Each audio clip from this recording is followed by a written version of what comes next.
15 साल तक waterproof material बेचा है। कभी सोचा नहीं था कि एक दिन पानी में फंसकर डूब जाऊंगा। 15 जुलाई की दोपहर मैं वेयरहाउस में सामान गिन रहा था। अचानक मेरे फ़ोन पर एक अजीब वेदर अलर्ट आया। कोई मामूली ऑरेंज रेनस्टॉर्म वार्निंग नहीं, बल्कि एक गहरे बैंगनी रंग का अलर्ट था जो मैंने पहले कभी नहीं देखा था। बारिश की भविष्यवाणी, 72 घंटों में 800 से 1000 mm। क्या पूरा समंदर बरसने वाला है? वेयरहाउस एक स्टीमर की तरह तप रहा था। बिना शर्ट के भी मैं पसीने से भीग रहा था। जुलाई की दोपहर। छत की छत आग की तरह गर्म थी, यहाँ तक कि पंखे से भी गर्म हवा आ रही थी। एलेक्स, मुझे वाटरप्रूफ मेम्ब्रेन के 20 और रोल दो। टॉम, मेरा रेगुलर कस्टमर और फोरमैन, दरवाज़ा खोलकर अंदर आया। उसका चेहरा अजीब लग रहा था। मैंने हैरानी से उसकी तरफ देखा। क्या तुम आज सुबह ही 10 रोल नहीं ले गए थे? काफ़ी नहीं है, बिल्कुल भी काफ़ी नहीं है। क्या तुमने मौसम की भविष्यवाणी देखी? तभी मेरी नज़र मेरे फ़ोन पर चमक रहे उस गहरे बैंगनी अलर्ट पर गई। मैंने डिटेल्स के लिए टैप किया। मौसम विभाग के मुश्किल शब्दों से मेरा सर चकरा गया। बहुत ज़्यादा तेज़ी से बरसने वाले बादलों का झुंड, पानी की भाप का असाधारण बहाव, 72 घंटों से ज़्यादा तक गंभीर मौसम बने रहने की उम्मीद। इसका मतलब क्या है? टॉम ने मुश्किल से थूक निकला। मतलब बहुत तेज़ बारिश होने वाली है, बहुत ज़्यादा। मैं 20 साल से कंस्ट्रक्शन में काम कर रहा हूँ, ऐसी चेतावनी कभी नहीं देखी। वो पागलों की तरह सामान खरीदने लगा। वाटरप्रूफ मेम्ब्रेन्स, लीक रोकने वाला पेस्ट, सीमेंट, वाटरप्रूफ कोटिंग्स, जो कुछ भी वो उठा सकता था उसने सब अपने ट्रक में लोड कर लिया। दूसरे कस्टमर्स उसे देखकर पैनिक बाइंग करने लगे। 1 घंटे से भी कम समय में मैंने अपने वाटर मटीरियल्स का 1/3 स्टॉक बेच दिया था। एलेक्स, रेत की बोरियां हैं क्या? एक दूसरे फोरमैन ने पूछा। कौन रखता है रेत की बोरियां? मैंने ना में सर हिलाया। जल्दी से सामान भरवा लो, ये बारिश मजाक नहीं है। मुझे यकीन नहीं हो रहा था, इसलिए मैंने अपने सप्लायर को फ़ोन किया। उन्होंने कहा कि रेत की बोरियां कब की बिक चुकी हैं। शाम के 4 बजे आसमान अचानक काला हो गया। गर्मियों के दिन थे, लेकिन लग रहा था जैसे सर्दियों की शाम के 5 या 6 बज गए हों।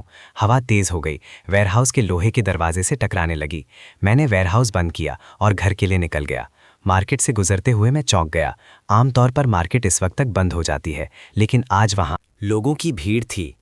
अधेड़ उम्र की औरतें थैले लेकर पागलों की तरह चावल, आटा, अनाज, तेल, इंस्टेंट नूडल्स, पानी की बोतलें, जो कुछ भी मिल रहा था उठा रही थीं। 5 पाउंड पोक 100 युआन का, लेना है तो लो वरना जाओ, कसाई चिल्लाया। कल तो ये 40 का नहीं था। कल था। तुम्हें दिख नहीं रहा आज के बाद कितनी बड़ी बारिश आने वाली है? पैसा भी कुछ नहीं खरीद पाएगा। मेरा दिल डूब गया। मार्केट के दुकानदार जो सालों से यहाँ हैं, उन्हें ऐसी अजीब परिस्थितियों का अंदाज़ा किसी से भी पहले हो जाता है। अगर वो भी सामान जमा कर रहे हैं तो मैंने भी जल्दी से भीड़ में घुसकर अपना रास्ता बनाया। मैंने इंस्टेंट नूडल्स के 2 डब्बे, एक चावल की बोरी और पानी की बोतलों के कुछ केस उठाए। चेकआउट पर कैशियर ने कहा, हमारे पास कंप्रेस्ड बिस्किट्स हैं, चाहिए क्या? हाँ, जितने हैं सारे दे दो। अपने घर वापस आकर मैं एक पुराने इलाके के रिलोकेशन अपार्टमेंट में रहता हूँ। 6ठी मंजिल, लिफ्ट नहीं है। सीढ़ियाँ चढ़ना नर्क जैसा थका देता है। आमतौर पर आज इतना सारा सामान उठाकर आधे रास्ते में ही मेरी सांस फूल रही थी। 5वीं मंजिल पर जॉर्ज ने अपना दरवाज़ा खोला और मुझे देखा। एलेक्स, इतना कुछ क्यों खरीदा? बस एहतियात के लिए। सुना है बहुत तेज बारिश आने वाली है। जॉर्ज ने हाथ हिलाकर बात टाल दी। हमारे जैसे शहर में कितनी ही तेज बारिश हो सकती है। 2 साल पहले उन्होंने कहा था सदी में एक बार आने वाली बाढ़ आएगी। सिर्फ कुछ गलियों में पानी भरा था। मैंने बहस नहीं की, बस सीढ़ियां चढ़ता रहा। जैसे ही मैंने घर के अंदर कदम रखा, बारिश की पहली बूंद गिरी। ये कोई मामूली बूंद नहीं थी। ये खिड़की की दहलीज पर ऐसे टकराए जैसे किसी ने कांच की गोली फेंकी हो। फिर बारिश की मोटी बूंदें गिरने लगीं। सिक्योरिटी बार्स पर मशीन गन की गोलियों की तरह टकरा रही थीं। मैंने खिड़की से झुककर नीचे देखा। सड़क पर पैदल चलने वाले लोग सिर ढककर भाग रहे थे। बारिश की बूंदें जमीन से टकराकर आधा मीटर ऊंची उछल रही थीं। एक डिलीवरी वाले की स्कूटर बारिश में बुरी तरह फंस गई थी, लड़खड़ा रही थी। इस बारिश में कुछ तो गड़बड़ है। मेरा फ़ोन फिर से वाइब्रेट हुआ। इस बार अपार्टमेंट कॉम्प्लेक्स का ग्रुप चार्ट था। प्रिय पड़ोसियों, मैं प्रॉपर्टी मैनेजर बोल रहा हूँ। सूचना मिली है, कृपया बाढ़ से बचने की तैयारी करें। सुनिश्चित करें कि दरवाजे और खिड़कियां ठीक से बंद हैं। नीचे की मंजिल वाले लोग बाढ़ से सावधान रहें। हमने प्रॉपर्टी फीस दी है, तुम लोग नालियां साफ क्यों नहीं करते? पिछले साल ही तो जाम हुई थी। बहस करना बंद करो, सुपरमार्केट जाओ और अभी खाना खरीदो, देर हो गई तो कुछ नहीं मिलेगा। मैंने अपना फोन बंद कर दिया और अपने सामान की जांच करने लगा। बिल्डिंग मटेरियल डीलर होने के नाते मेरे घर पर वाटरप्रूफिंग सामान की कोई कमी नहीं थी। Waterproof tape, glass, sealant, weather stripping, मेरे पास सब कुछ था। बाहर बारिश और तेज हो गई। आवाज तड़तड़ाने से दहाड़ने में बदल गई। पूरी दुनिया बारिश के एक सफेद पर्दे में बदल गई थी। सड़क के पार वाली बिल्डिंग तक नहीं दिख रही थी। मैंने टीवी चलाया। हर चैनल पर मौसम की चेतावनी आ रही थी। एंकर का चेहरा गंभीर था। असाधारण मौसम के कारण हमारे शहर में ऐतिहासिक रूप से लगातार भारी बारिश होगी। नागरिक कृपया तैयारी करें, जरूरी ना हो तो बाहर ना निकलें। मेरा बिल्डिंग मटेरियल इंडस्ट्री का ग्रुप चार्ट मैसेजेस से भर गया। वाटरप्रूफ मटेरियल पूरी तरह बिक चुका है। किसी ने अभी अभी रेत की बोरियों के लिए 5 गुना कीमत ऑफर की है। मेरे पास कुछ प्लास्टिक शीट है, 50 पर स्क्वायर मीटर। पहले आओ, पहले पाओ। इन मैसेजेस को पढ़कर मैं और ज़्यादा बेचैन हो गया। इस बिजनेस में 15 साल हो गए, मैंने सब कुछ देखा है, लेकिन इस बार मुझे कुछ अलग ही महसूस हो रहा था। बाहर बारिश और तेज़ हो गई। नीचे की नाली से बुलबुले उठने लगे। गुदगुदाने की आवाज़ आ रही थी, जैसे ज़मीन के नीचे कोई राक्षस जाग रहा हो। मैंने अपना फ़ोन निकाला और कुछ करीबी दोस्तों को मैसेज किया, भाई ये बारिश बहुत ख़राब है, अभी खाना जमा कर लो। ज़्यादातर ने जवाब दिया, तुम ज़्यादा सोच रहे हो। सिर्फ एक दोस्त जो जल प्रबंधन में काम करता है, उसने 3 शब्दों में जवाब दिया, जल्दी खाना जमा करो। मैंने और देर नहीं की। रेनकोट पहना और नीचे भागा। कॉम्प्लेक्स के गेट पर कन्वीनियंस स्टोर पूरा खाली हो चुका था। मालिक दुकान बंद कर रहा था। खत्म हो गया, सब कुछ खत्म हो गया। पैसा अब बेकार है। मैं 3 गलियां पार करके भागा और आखिर में एक छोटा सुपरमार्केट खुला मिला। अंदर अफरा तफरी मची हुई थी। लोग हर तरफ शॉपिंग कार्ट लेकर टकरा रहे थे। शेल्व्स बिल्कुल खाली थीं। मैंने इंस्टेंट नूडल्स के आखिरी 2 डब्बे उठा लिए, अचार के कुछ पैकेट, 1 दर्जन सॉसेज। चेकआउट पर मालिक ने 800 रुपए बताए। उस सामान के जो आमतौर पर 100 से कम का होता है, तुम्हें 800 देने हैं। लेना है तो लो वरना जाओ, तुम्हारे पीछे लोग इंतजार कर रहे हैं। मैंने दांत पीसकर पैसे दे दिए। वापसी में बाढ़ का पानी मेरे टखनों से ऊपर आ गया था। आमतौर पर 10 मिनट का रास्ता मुझे पानी में से चलते हुए आधा घंटा लग गया। सड़क के किनारे की नालियां सब उफन रही थीं। कचरा और गंदगी हर तरफ बह रही थी। एक कार पानी में फंस गई थी। मालिक छत पर खड़ा मदद के लिए चिल्ला रहा था। कुछ राहगीर धक्का देकर मदद करने की कोशिश कर रहे थे, लेकिन बहाव बहुत तेज था। उन्हें बिल्कुल भी सहारा नहीं मिल रहा था। जैसे मैं पास से गुजरा, मैंने मालिक की बेबस चीख सुनी, कोई मुझे यहां से निकाल दो, मैं 1000 युआन दूंगा। किसी ने जवाब नहीं दिया। इस मौसम में हर कोई बस अपनी जान बचा रहा था। आखिरकार कॉम्प्लेक्स में वापस पहुंचा। पहली मंजिल की लॉबी में पानी भर गया था। नीचे की मंजिल के कुछ लोग अपना सामान निकाल रहे थे। लिफ्ट कब की बंद हो चुकी थी। पानी इतनी जल्दी अंदर आ गया। मैंने सिक्योरिटी गार्ड से पूछा। बूढ़े गार्ड का चेहरा पीला पड़ा हुआ था। सारी नालियां जाम है, पानी वापस आ रहा है। मैं 10 साल से इस जगह की निगरानी कर रहा हूं, ऐसा कुछ कभी नहीं देखा। मैं अपना सामान ऊपर ले गया। हर मंजिल पर अलग अलग आवाजें आ रही थी। दूसरी मंजिल पर लोग दरवाजों पर तख्ते ठोक रहे थे। तीसरी मंजिल पर लोग फर्नीचर हटा रहे थे। चौथी मंजिल पर बहस हो रही थी। ऐसे वक्त में तुम्हें अब भी उस पैसे की पड़ी है? ये मेरी माँ की दी हुई ज्वेलरी है, तुम मरने वाले हो, ज्वेलरी का क्या काम है? छठी मंजिल पर वापस आकर मैंने जल्दी से सारे दरवाजे और खिड़कियों के गैप वाटरप्रूफ टेप से बंद कर दिए। दरवाजे के पास सीमेंट की कुछ बोरियां लगा दी। भले ही मैं छठी मंजिल पर हूं, इस बारिश में कौन जानता है पानी कितना ऊपर चढ़ जाएगा। रात के 8 बजे बिजली चली गई। पूरा शहर अंधेरे में डूब गया। सिर्फ बारिश की दहाड़ बाकी थी। मैंने अपने फ़ोन की फ्लैशलाइट जलाई, सामान गिनना शुरू किया। खाना 1 हफ्ते तक चलेगा। पानी के 4 केस, मोमबत्तियाँ, लाइटर, फ्लैशलाइट, सब यहाँ हैं।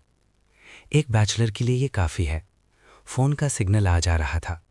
आखिरी मैसेज जो मुझे मिला वो शहर से एक इमरजेंसी नोटिस था। नागरिक सुरक्षित स्थानों पर रहें, बाहर ना निकलें, अगली सूचना का इंतज़ार करें। मैं खिड़की के सहारे खड़ा हो गया। बाहर अंधेरे को घूर रहा था। बारिश और तेज होती जा रही थी। बारिश की बूंदें शीशे पर ऐसे टकरा रही थीं जैसे अनगिनत हाथ दस्तक दे रहे हों। नीचे से कार के अलार्म बज रहे थे। एक के बाद एक, जैसे इस शहर की मरती हुई वेल्स हों। रात के 2 बजे एक जोर से धमाके ने मुझे जगा दिया। मैंने खिड़की से झुककर नीचे देखा। बिजली की चमक में मैंने देखा कि कॉम्प्लेक्स की बाउंड्री वॉल का एक हिस्सा गिर गया है। बाढ़ का पानी एक आज़ाद जानवर की तरह अंदर घुस रहा था। नीची जगहों पर पार्क की हुई कई कार्स बह गईं, बहाव में घूमती हुई आखिर में सीढ़ियों से जा टकराईं। मेरा दिल बिल्कुल बैठ गया। जज, 15 साल तक मैंने अनगिनत वाटरप्रूफ मटेरियल बेचे, अनगिनत कस्टमर्स को लीक से परेशान देखा। मैं हमेशा उनसे विश्वास के साथ कहता था, ऐसा कोई पानी नहीं है जिसे हम बाहर ना रख सकें। अब मुझे एहसास हो रहा है कि असली बाढ़ के सामने इंसान की सुरक्षा मजाक है। बारिश गिरती रही। ये बारिश तो बस शुरू हुई है। सुबह का वो हादसा तो बस शुरुआत थी। मैं अब और सो नहीं सकता। इससे अच्छा खिड़की के पास बैठकर नीचे पानी का लेवल देखता रहूं। फोन में अभी भी बैटरी थी, लेकिन सिग्नल पूरी तरह से जा चुका था। आखिरी सोशल कल रात 11 बजे का था। कोई रीसेलर फ्रेंच परफ्यूम पर क्लियरेंस सेल का ऐड दे रहा था। कितना अजीब है। सुबह होते ही बारिश थोड़ी हल्की हुई। तभी मैंने नीचे की तबाही देखी। पूरा कॉम्प्लेक्स एक बाढ़ग्रस्त बंजर जमीन में बदल गया था। कल रात दिख रही कारों की छतें गायब हो चुकी थीं। अब सिर्फ एंटेनास सतह पर घूम रहे थे। कॉम्प्लेक्स की हरियाली, एक्सरसाइज के सामान, पवेलियंस, सब कुछ कदले पीले पानी के नीचे गायब हो गया था। पानी दूसरी मंजिल की खिड़कियों तक आ गया था। मैं 6ठी मंजिल पर हूं। देखा, जाए तो सुरक्षित होना चाहिए, लेकिन उस उफनते पानी को देखकर मुझे जरा सा भी भरोसा नहीं था। इससे भी बुरा ये था कि मुझे एहसास हुआ कि पानी साफ नहीं है। ये गदला और काला था। उस पर कचरा, टहनियां और ऐसी चीजें तैर रही थी जिनके बारे में मैं सोचना भी नहीं चाहता। अचानक जोर से दरवाजा खटखटाने की आवाज से मैं चौंक गया। कौन है? मैं हूं, जॉर्ज। एलेक्स, तुम्हारे पास खाना है। मैं हिचकिचाया, फिर दरवाजा खोला। जॉर्ज दरवाजे पर खड़ा था, चेहरा पीला, आंखें लाल। मैंने कल इसे सीरियसली नहीं लिया था, घर पर कुछ भी तैयार नहीं किया। उसने अपने हाथ रगड़े। क्या तुम? मैंने उसे इंस्टेंट नूडल्स का एक पैकेट और पानी की 2 बोतलें दी। इसे ध्यान से इस्तेमाल करना। जॉर्ज बार बार शुक्रिया कहते हुए चला गया। मैं जानता हूं ये तो बस शुरुआत है। जैसे ही दूसरों को पता चलेगा, मेरा सामान बांटने के लिए काफ़ी नहीं होगा। जैसा सोचा था वैसा ही हुआ। आधे घंटे से भी कम समय में हॉलवे में हलचल शुरू हो गई। दूसरी मंजिल के लोग अपने परिवारों के साथ ऊपर आ गए। उनके अपार्टमेंट्स में पानी भर गया था। आदमी टीवी उठा रहे थे, औरतें बिस्तर ले जा रही थीं। एक जवान लड़की ने एक बिल्ली को पकड़ा हुआ था। कहाँ जाएं? क्या हम हॉलवे में रह सकते हैं? डूबने से तो बेहतर है। ये सब प्रॉपर्टी मैनेजमेंट की गलती है। नालियां हर साल जाम होती हैं, कभी ठीक नहीं होती। शोर बढ़ता जा रहा था। मैंने बस अपना दरवाज़ा बंद कर लिया, नज़र से दूर, दिमाग से दूर। लेकिन मुसीबत ने मुझे ढूंढ ही लिया। तीसरी मंजिल से लिंडा ने दरवाज़ा खटखटाया। एलेक्स, तुम अकेले रहते हो? बहुत जगह है। क्या हम तुम्हारे यहाँ रुक सकते हैं? सिर्फ मैं और मेरे पति, कोई परेशानी नहीं देंगे। मैं लिंडा को जानता था। वो आमतौर पर कॉम्प्लेक्स के गेट पर नाश्ता बेचती है। वो एक अच्छी इंसान है। लेकिन अभी, लिंडा, मुझे माफ़ करना, मेरी जगह छोटी है। लिंडा का चेहरा बदल गया। मैंने तुम्हारे साथ अच्छा किया है। हमेशा ब्रेकफास्ट ट्रैप के साथ एक्स्ट्रा देती थी, कभी पैसे नहीं लिए। भूल जाओ, मैं किसी और से पूछ लूँगी। मैंने दरवाज़ा बंद कर दिया। मुझे अजीब लग रहा था, लेकिन मैं साफ जानता था कि अगर अब मैं नरम दिल बना तो बाद में हालात और ख़राब हो जाएंगे। दोपहर, बारिश फिर से तेज़ हो गई। मैं खिड़की से बाहर झुककर देखने लगा। पानी का लेवल बढ़ता जा रहा था, लगभग तीसरी मंजिल तक पहुंचने वाला था। सामने वाली बिल्डिंग में कोई खिड़की से बेडशीट हिला रहा था, जैसे मदद मांग रहा हो। लेकिन इतनी दूरी से कोई किसी की मदद नहीं कर सकता। इससे भी ज़्यादा डरावना ये था कि पानी का रंग गडले पीले से स्लेटी काले रंग में बदल गया था, जिस पर तेल जैसी परत तैर रही थी। मैंने मरी हुई मछलियां, फूली हुई और ऊपर की तरफ पेट करके तैरते हुए देखें, और कचरे के थैले। पता नहीं उनके अंदर क्या था। हवा में सड़न की बदबू थी। खिड़कियां बंद होने के बाद भी ये अंदर आ रही थी। हॉलवे में एक और हंगामा शुरू हो गया। चौथी मंजिल वाला रहने के लिए पैसे ले रहा है, 1 दिन के 500 युआन। वो सीधे सीधे लोगों को लूट क्यों नहीं लेता? उनके पास जगह है, तुम्हारे पास है क्या? क्या ये लूट नहीं है? मैं कहता हूं हम सब मिलकर छत पर एक शेल्टर बनाते हैं। इतनी तेज हवा और बारिश में शेल्टर बनाना, क्या वो टिकेगा? एक के बाद एक बहस शुरू हो गई। मैंने पीप होल से झांका। हॉलवे लोगों से भरा हुआ था। हर तरफ बिस्तर के ढेर लगे थे। किसी ने खाना पकाने के लिए आग जलाई। दुम घोंटने वाला धुआं दरवाजे की दरारों से अंदर आ रहा था। अचानक एक चीख हवा में गूंजी। कोई पानी में कूद गया। मैं खिड़की की तरफ भागा। पानी पर एक साया तैरता हुआ देखा। तेजी से बहाव के साथ बह गया। सामने वाली बिल्डिंग से कोई था। शायद उम्मीद खो चुका था। जिंदा रहने के लिए कहीं तैरकर जाने की कोशिश कर रहा था। लेकिन ये बहाव, 1 मिनट से भी कम समय में वो शख्स गायब हो गया। हॉलवे कुछ सेकंड के लिए शांत हो गया। फिर और ज्यादा घबराहट फैल गई। ऐसा नहीं होगा, कोई हमें बचाने आएगा। बचाओ, बाहर देखो, पूरा शहर ऐसा ही है। कौन आ रहा है? घबराहट बीमारी की तरह फैल गई। कुछ लोग रोने लगे, कुछ प्रार्थना करने लगे, दूसरे दरवाजे पीटने लगे। मुझे पता है तुम्हारे पास खाना है, हम सब पड़ोसी हैं। क्या तुम हमें मरने के लिए छोड़ दोगे? इसे तोड़ दो, अंदर जरूर सामान है। मैंने जल्दी से फर्नीचर से दरवाज़ा बंद कर दिया। मेरी हथेलियां पसीने से भीग रही थीं। बाहर से पीटने की आवाज़ और तेज़ हो गई। मुझे लकड़ी के टूटने की आवाज़ भी सुनाई दे रही थी। ऐसे नाजुक वक्त में 6ठी मंजिल से मार्कस बोला, सब रुक जाओ। अगर किसी ने ये जारी रखा तो मैं उन्हें नीचे फेंक दूंगा। मार्कस एक पुराना सैनिक था। आमतौर पर शांत रहता था, लेकिन कॉम्प्लेक्स में उसका बहुत सम्मान था। जैसे ही वो बोला, बाहर धीरे धीरे शांति हो गई। ये आपसी झगड़े का वक्त नहीं है। मार्कस की आवाज़ स्थिर थी। अपनी अपनी जगह वापस जाओ या हॉलवे में ही रहो। अगर किसी ने चोरी करने की कोशिश की तो मैं सबसे पहले उन्हें रोकूंगा। भीड़ छट गई, लेकिन मैं जानता था कि ये बस थोड़ी देर के लिए है। जब लोग सच में भूखे होंगे तो कोई भी अधिकार मायने नहीं रखेगा। शाम, मैंने कंप्रेस्ड बिस्किट्स चबाए, उन्हें पानी की बोतल से निगल लिया। इन चीज़ों का स्वाद बहुत बुरा था, लेकिन अब ये जीवन रक्षक थीं। बाहर बारिश गिरती रही। पानी तीसरी मंजिल को पूरी तरह से डुबा चुका था। पूरी बिल्डिंग एक द्वीप बन गई थी। बारिश और बहते पानी के अलावा शहर की कोई आवाज़ नहीं बची थी। ना कार, ना आवाज़ें, ना संगीत, यहाँ तक कि पक्षी भी नहीं। ये 80 लाख लोगों का शहर जैसे एक रात में मर गया था। मैंने एक सिगरेट जलाई, आखिरी पैकेट। धुएं के बीच मैंने बहुत सी चीज़ें सोचीं। अपनी पुरानी पत्नी के बारे में सोचा। सोच रहा था वो कैसी होगी। जब हमारा तलाक हुआ वो दक्षिण चली गई थी। वहाँ वो ठीक होनी चाहिए। अपने माता पिता के बारे में सोचा जो घर पर थे। वो गांव में है, ऊंची ज़मीन पर। उन्हें सुरक्षित होना चाहिए। अपने वेयरहाउस के सामान के बारे में सोचा। वो वाटरप्रूफ मटेरियल शायद अब पानी में भीग रहे होंगे। कितना अजीब है। किसी ने फिर दरवाज़ा खटखटाया, इस बार धीरे से। एलेक्स, मैं हूँ, मार्कस। मैंने दरवाज़ा खोला। मार्कस का चेहरा गंभीर था। तुमसे कुछ बात करनी है। कहो मार्कस। 6ठी मंजिल पर सिर्फ 4 घर हैं। हमें एकजुट होना चाहिए। उसने अपनी आवाज़ धीमी कर ली। नीचे वाले लोग बस टूटने ही वाले हैं। जब लोग भूखे होते हैं वो कुछ भी कर सकते हैं। मैंने सर हिलाया। तुम सही हो। डेविड और मेरे पास, दोनों के पास खाना जमा है। 1 हफ्ते या उससे ज़्यादा चल सकता है। कोई समस्या नहीं है। लेकिन रायन का सोचना पड़ेगा। नौजवान लड़का है, कोई अनुभव नहीं। शायद उसने कुछ तैयार नहीं किया होगा। मार्कस ने मुझे देखा। तुम्हारा क्या हाल है? मैंने पाल सोचा, ठीक है, अगर मैं बचाकर चलूं तो मेरा काम चल जाएगा। अच्छा। मार्कस ने मेरे कंधे पर थपथपाया। याद रखना, अपने पास जो है वो दिखाना मत। ऐसे वक्त में खाना होना एक जुर्म है। मार्कस के जाने के बाद मेरा दिल और भारी हो गया। बाहर रात हो गई। बिना रोशनी वाला शहर बिल्कुल काला था। सिर्फ पानी कभी कभी अजीब सी रोशनी चमकाता था। बारिश गिरती रही। मैं बिस्तर पर लेटकर बारिश सुन रहा था। बहते पानी को सुन रहा था।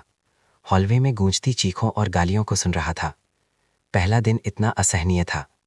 आगे के दिनों का क्या होगा अगर ये बारिश कई दिनों तक चलती रही, पानी का लेवल बढ़ता रहा, तो 6ठी मंजिल भी सुरक्षित नहीं होगी। जब ऐसा होगा तो क्या हम छत पर जाकर मरने का इंतज़ार करेंगे, या मैं आगे सोचने की हिम्मत नहीं कर पा रहा था। सुबह के वक्त नीचे से लड़ाई की आवाज़ें आईं। ये मेरा पानी है, ये मेरा है, लड़ना बंद करो, तुम सब इसे गिरा दोगे। फिर औरतों की चीखें, चीज़ें टूटने की आवाज़, बच्चों के रोने की आवाज़। जीने के सामने सभ्यता का नकाब कागज़ की तरह कमज़ोर होता है। मैं करवट लेकर अपने कानों को तकिए से ढक लिया, लेकिन जो ढका नहीं जा सकता था वो मेरे दिल में गहरा होता दर्द था। पानी बढ़ रहा है, बारिश हो रही है और हम सब इस डूबते हुए द्वीप पर फंसे हुए हैं। तीसरा दिन सुबह, मैं हॉलवे के शोर से जाग गया। मैंने दरवाज़ा खोलकर बाहर झांका। हॉलवे भरा हुआ था। तीसरी मंजिल के सभी लोग ऊपर आ गए थे। हर तरफ बिस्तर के ढेर, बर्तन, कढ़ाइयाँ लगी हुई थी। हवा में पसीने, धुएं और एक अजीब सी सड़न की बदबू थी। पानी चौथी मंजिल तक पहुंच गया था। यह खबर एक बॉम्ब की तरह गिरी। तुरंत भीड़ में घबराहट फैल गई। चौथी मंजिल में पानी भर गया है, हम क्या करें? छत पर भागो। क्या लोग छत पर रह सकते हैं? ये बारिश बस गिरती ही जा रही है। मैंने दरवाज़ा बंद कर दिया। मेरा दिल डूब गया। इस रफ्तार से पानी हर दिन एक मंजिल ऊपर चढ़ रहा है। छठे दिन ये मेरी मंजिल तक पहुंच जाएगा। कुछ न कुछ तो करना होगा। मैंने अपने घर में चीज़ें ढूंढनी शुरू की। कुछ भी काम का मिल जाए। वाटरप्रूफ टार्प, प्लास्टिक की बाल्टियाँ, रस्सी, टेप, कुछ औजार भी। बिल्डिंग मटेरियल के बिजनेस में होने के कारण मैंने सालों से बेकार चीज़ें जमा करके रखी थीं। अब वो खजाना थीं। जब मैं व्यस्त था, दरवाज़ा खटखटाने की आवाज़ आई। एलेक्स, खोलो, बात करनी है। मार्कस था। मैंने दरवाज़ा खोला। मार्कस के पीछे डेविड और रायन थे। रायन एक प्रोग्रामर है। अभी अभी कम ही दिखता था। उसका चेहरा पीला था। साफ था कि वो भूखा है। अंदर आओ। हम चारों लिविंग रूम में बैठे। माहौल भारी था। मार्कस ने पहले बात शुरू की। तुम सबने हालात देख लिए हैं। हमें खुद को बचाने का कोई रास्ता ढूंढना होगा। हम क्या कर सकते हैं? पानी इतनी तेज़ी से बढ़ रहा है और कौन जानता है कि बचाव कब आएगा। इसलिए हमें खुद को बचाना है। मार्कस ने हमें देखा। मेरे पास एक प्रस्ताव है। हम साथ मिलकर काम करते हैं। कैसे? पहला, संसाधन बांटें। सबको पता है कि हर घर में कितना सामान जमा है। बांटने का मतलब जब्त करना नहीं है। इसका मतलब है एकजुट होकर बांटना, ताकि सब जिंदा रह सकें। रायन का चेहरा बदल गया। मेरे पास ज्यादा सामान जमा नहीं है। मुझे पता है, मार्कस ने उसे देखा। इसीलिए हमें साथ काम करने की जरूरत है। तुम जवान हो, ताकतवर हो, तुम ज्यादा मेहनत कर सकते हो। दूसरा, मार्कस ने जारी रखा, हमें एक निकलने का रास्ता तैयार करना होगा। अगर पानी सच में छठी मंजिल तक पहुंच गया तो हमें कहीं जाने के लिए जगह चाहिए। छत ने पूछा। सिर्फ छत नहीं। मार्कस ने मुझे देखा। एलेक्स बिल्डिंग मटेरियल में है, उसके पास कुछ आइडियाज़ होंगे। सब ने मुझे देखा। मैंने एक पल सोचा, मेरे पास एक आइडिया है। मेरे घर पर वाटरप्रूफ टार्प और कुछ मटेरियल है। हम छत पर एक अस्थायी शेल्टर बना सकते हैं। लेकिन ये काफ़ी नहीं है। हमें लकड़ी, रस्सी और आदर्श रूप से तैरने वाली चीज़ें चाहिए। तैरने वाली चीज़ें, फोम के डब्बे, प्लास्टिक की बोतलें, टायर, कुछ भी जो तैर सकता है। मैंने समझाया, बस मामले की गंभीरता को समझते हुए। मेरा मतलब है, बस अगर छत ना टिक पाए तो कम से कम हम एक नाव तो बना सकते हैं। सब चुप हो गए। नाव बनाने का मतलब है बाढ़ के पानी में बहना। ये लगभग खुदकुशी है। इतना आगे का मत सोचो। मार्कस ने चुप्पी तोड़ी। अभी सबसे ज़रूरी है मटेरियल जमा करना, सुरक्षा को मजबूत करना। डेविड, हॉलवे चेक करो। कुछ भी काम का हो जमा करो। रायन, तुम और एलेक्स दरवाजे खटखटाओ। देखो कौन साथ काम करने को तैयार है। क्या वो लोग मानेंगे? रायन को शक था। मानेंगे या नहीं, उन्हें मानना पड़ेगा। मार्कस की नज़र तेज थी। जिंदा रहना है तो एक हो जाओ। रायन और मैं निकल गए। हॉलवे की हालत सुबह से भी ज्यादा खराब थी। कोई कोने में आग पर खाना पका रहा था। गाढ़ा धुआं आंखों में चुभ रहा था। दूसरे लोग जगह के लिए लड़ रहे थे। लेटने की जगह के लिए मारपीट कर रहे थे। माफ़ कीजिए सर, मैंने 601 का दरवाज़ा खटखटाया। हम कुछ छठी मंजिल के पड़ोसी आपस में बात कर रहे हैं। मैं अपनी बात पूरी कर पाता उससे पहले ही दरवाज़ा बंद हो गया। कई बार मना करने के बाद रायन निराश हो गया। ये बेकार है। आफत में हर कोई अपने लिए है। फिर से कोशिश करो। हम 603 पर आए। यहाँ एक जवान कपल रहता था। पति एक फिटनेस ट्रेनर था। पत्नी एक नर्स थी। हम खुद को बचाने के लिए संगठन बनाना चाहते हैं, समझे? आदमी ने थकी हुई नज़रों से हमें देखा। खुद को बचाना क्या होता है? मैंने योजना समझाई। कपल ने एक दूसरे को देखा। औरत ने कहा, हम शामिल हो सकते हैं, लेकिन हमारी एक शर्त है। क्या शर्त? संसाधन बांटना ठीक है, लेकिन बंटवारा निष्पक्ष होना चाहिए। और मैं एक नर्स हूँ। अगर कोई बीमार या घायल होता है तो मैं मदद कर सकती हूँ, लेकिन हम सबको मिलकर दवाइयाँ ढूंढनी होंगी। कोई समस्या नहीं है। बस इसी तरह हमारे खुद को बचाने वाले ग्रुप में 6 लोग हो गए। दोपहर हमने काम शुरू कर दिया। डेविड ने हॉलवे में काम की चीज़ें जमा की। कई फोम के डब्बे, नायलॉन की रस्सी का एक गट्ठर, कुछ लकड़ी का तख्ते, कुछ फेंके हुए के, कुछ उधार लिए गए थे। चौथी मंजिल पर एक परिवार भाग गया था। दरवाजे खुले थे। डेविड ने अपनी आवाज़ धीमी की। 2 डब्बे इंस्टेंट नूडल्स और कुछ औजार ले ले। मैंने ये नहीं पूछा कि भागने का क्या मतलब है। ऐसे वक्त में नैतिकता एक आयश है। मार्कस छत पर शेल्टर बनाने की योजना संभाल रहा था। वो एक लड़ाकू इंजीनियर था, इसमें उसे अनुभव था। छत पर एक पानी की टैंकी का कमरा था। उसे शेल्टर में बदला जा सकता है। इसे वाटरप्रूफ टार्प से घेर लो। ऊपर एक ढलान वाली छत बनाओ। बारिश का पानी बह जाएगा। क्या हम बारिश का पानी जमा कर सकते हैं? हाँ, मैंने बीच में कहा। मेरे पास प्लास्टिक के पाइप और जमा करने के लिए बाल्टियां हैं। एक साधारण बारिश का पानी जमा करने का सिस्टम बना सकता हूँ। ये बहुत अच्छा है। अभी हमें सबसे ज़्यादा साफ पानी की ज़रूरत है। हॉलवे में लोगों को पहले से ही दस्त लगने लगे हैं। जैक, फिटनेस ट्रेनर, ताकतवर था। वो मटीरियल धोने का काम संभाल रहा था। उसके जिम के हुनर पर मत जाओ, असली काम अब भी उसे थका रहा था। ये वजन उठाने से कहीं ज्यादा मुश्किल है। उसने पसीना पोंछा और शिकायत की। शाम तक हमने छत पर एक बुनियादी ढांचा बना लिया था। कच्चा था, लेकिन कम से कम ये हवा और बारिश से बचाता था। कल जारी रखेंगे, मार्कस ने कहा। सब आज रात आराम करो। कोई हॉलवे में रात की निगरानी करेगा। रात की निगरानी? रायन समझा नहीं। चोरी या इससे भी बुरी परिस्थितियों को रोकने के लिए। रात में बारिश थोड़ी हल्की हो गई। मैं खिड़की पर झुककर बाहर देख रहा था। पानी का लेवल चौथी मंजिल को पूरी तरह से डुबाकर 5वीं के पास पहुंच गया था। सतह पर तरह तरह का मलबा तैर रहा था। प्लास्टिक के थैले, फर्नीचर के टुकड़े और ऐसी चीजें जिन्हें मैं गौर से देखना नहीं चाहता था। सामने वाली बिल्डिंग की हालत और खराब थी। कई खिड़कियां चौड़ी खुली हुई थीं। अंदर बिल्कुल काला था। पता नहीं निवासी भाग गए या अचानक मैंने कुछ डरावना देखा। सामने 5वीं मंजिल की खिड़की में एक साया हिल रहा था। लग रहा था जैसे बाहर देख रहा हो, लेकिन हरकतें सख्त थीं, जिंदा नहीं लग रहा था। मैंने अपनी फ्लैशलाइट निकाली और उस पर रोशनी डाली। साया तुरंत पीछे हट गया। कोई बचने वाला था या मैंने गलत देखा? जब मैं सोच रहा था, हॉलवे में अचानक तेज बहस शुरू हो गई। ये मेरी जगह है, ये मैं यहां पहले था। बहस करना बंद करो। ऐसा ही चलता रहा तो मैं तुम सबको नीचे फेंक दूंगा। बहस लड़ाई में बदल गई। मुक्के लगने की आवाज़ें, चीज़ें टूटने की आवाज़, औरतों की चीखें एक साथ मिल गईं। मैं हिचकिचा रहा था कि देखने जाऊं या नहीं, जब मार्कस की आवाज़ गूंजी। सब रुक जाओ। लड़ाई रुक गई, लेकिन गालियां चलती रहीं। सब पीछे हटो, हम जगह को फिर से बांटेंगे। मार्कस की आवाज़ में अधिकार था। किसी को कोई आपत्ति है? अभी नीचे जाओ। चौथी मंजिल अभी भी खाली है। कोई चौथी मंजिल पर जाने की हिम्मत नहीं करता था। वहां पानी भरा हुआ था। हॉलवे धीरे धीरे शांत हो गया, लेकिन सब जानते थे कि ये शांति ज्यादा देर नहीं टिकेगी। सुबह एक अजीब आवाज ने मुझे जगाया, जैसे पानी उबल रहा हो। मैं उठकर सुनने लगा। आवाज बाथरूम से आ रही थी। मैंने दरवाज़ा खोला। टॉयलेट उफन रहा था। साफ पानी नहीं, बल्कि गहरे भूरे रंग का मलबा बदबू दे रहा था। सीवेज सिस्टम पूरी तरह से जाम हो गया था। अब ये वापस आ रहा था। मैंने जल्दी से टॉयलेट में तौलिया ठूंस दिया, उसे टेप से बंद कर दिया, लेकिन मलबा अभी भी फर्श की नाली और सिंक की नाली से बाहर निकल रहा था। पूरा बाथरूम जल्दी ही मलबे से भर गया। बदबू बर्दाश्त से बाहर थी। मैं सिर्फ बाथरूम का दरवाज़ा बंद कर सकता था। सारी दरारों को टेप से बंद कर दिया, लेकिन ये बस एक अस्थायी समाधान था। मलबा आखिर में बाहर निकल ही जाएगा।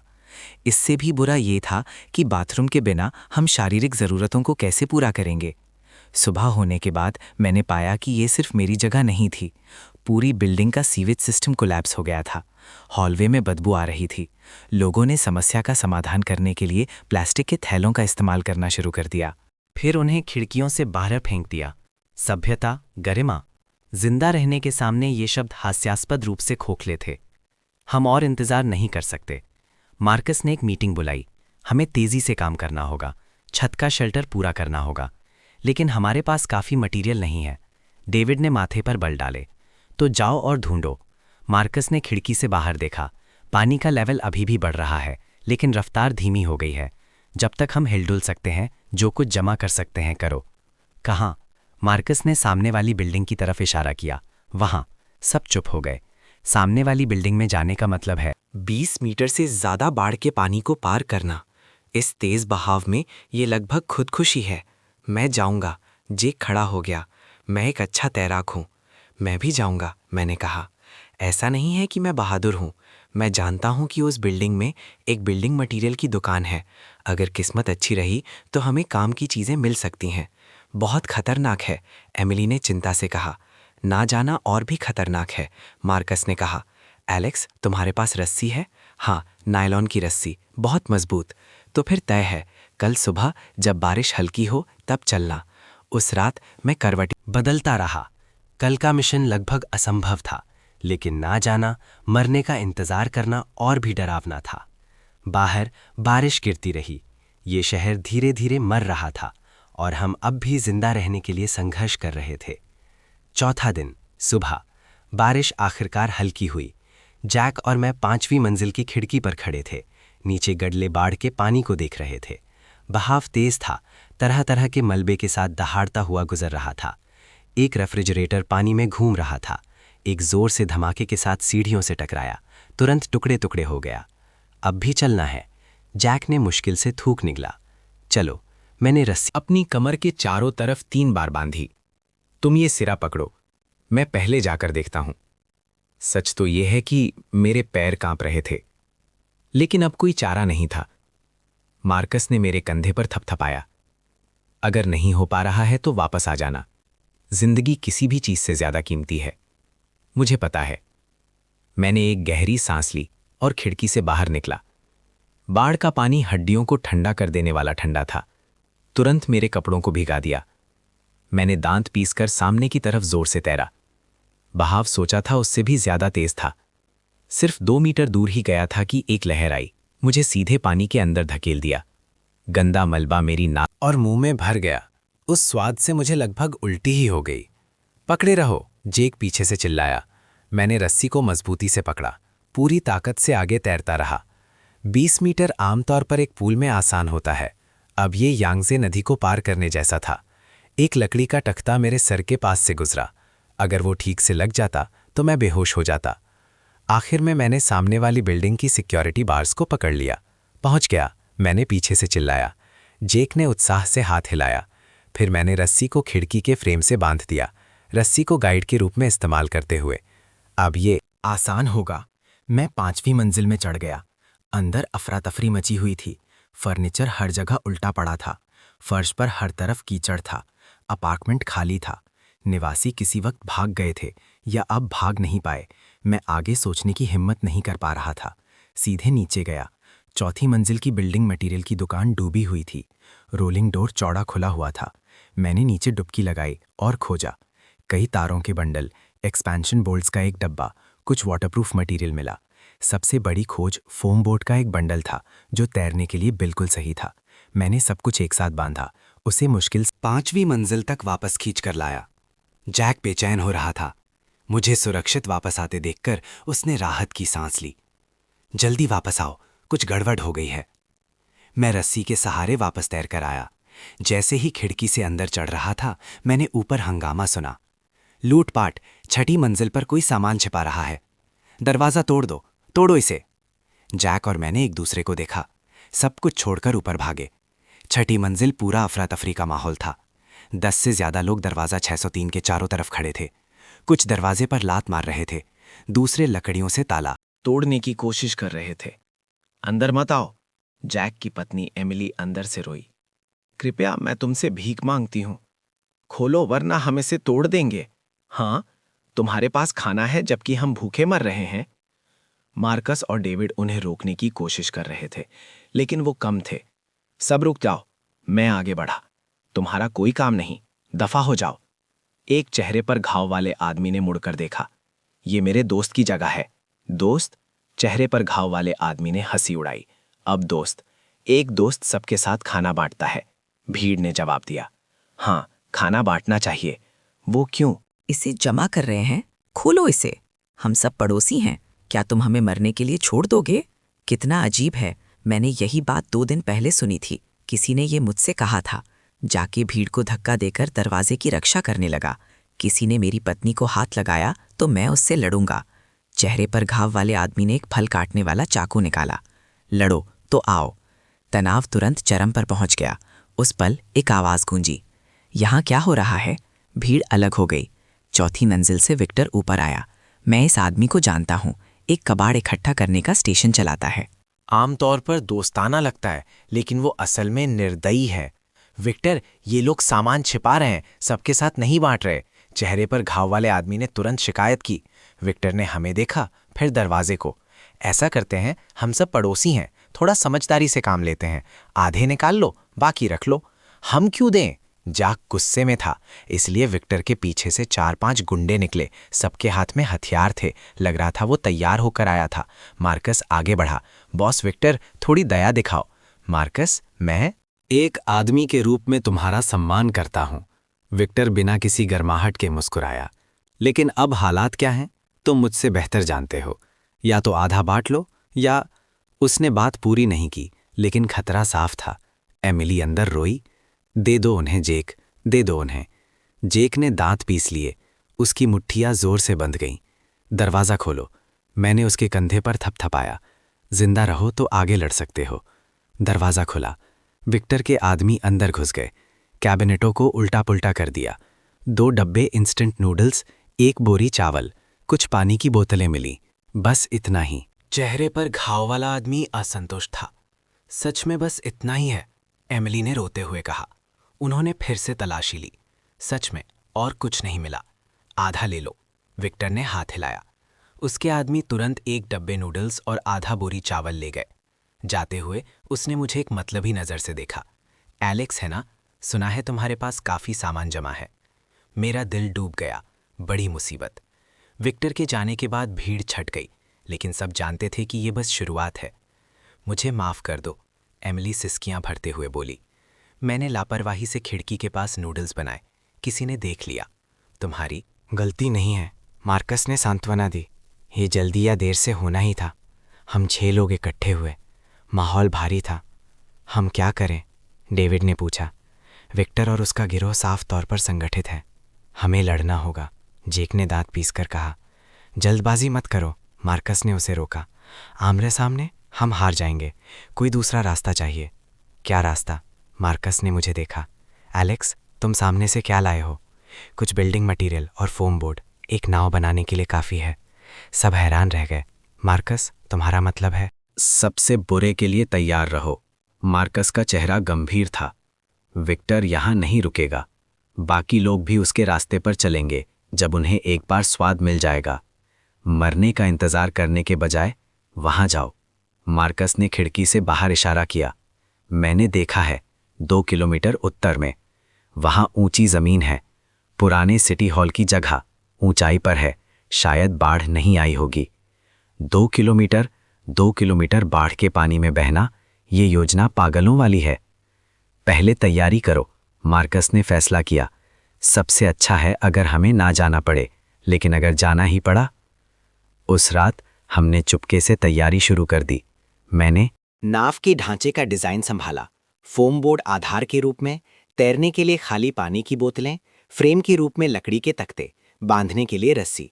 सिद्धांत रूप से 3 या 4 लोगों को ले जा सकती है। जैक और डेविड ने मटेरियल जमा करने का काम संभाला। रात के अंधेरे में वो उन अपार्टमेंट्स में घुस गए जहां से लोग भाग गए थे। काफ़ी प्लास्टिक की बोतलें और लकड़ी मिली। एमिली ने बेडशीट को पट्टियों में फाड़ा। रस्सी के रूप में इस्तेमाल किया जा सकता है। रायन में ताकत कम हो सकती है, लेकिन वो चतुर है। भार क्षमता और संतुलन की गणना में मेरी मदद की। 3 बजे पहली नाव पूरी हुई। बहुत कच्ची थी, लेकिन ये तैरती थी।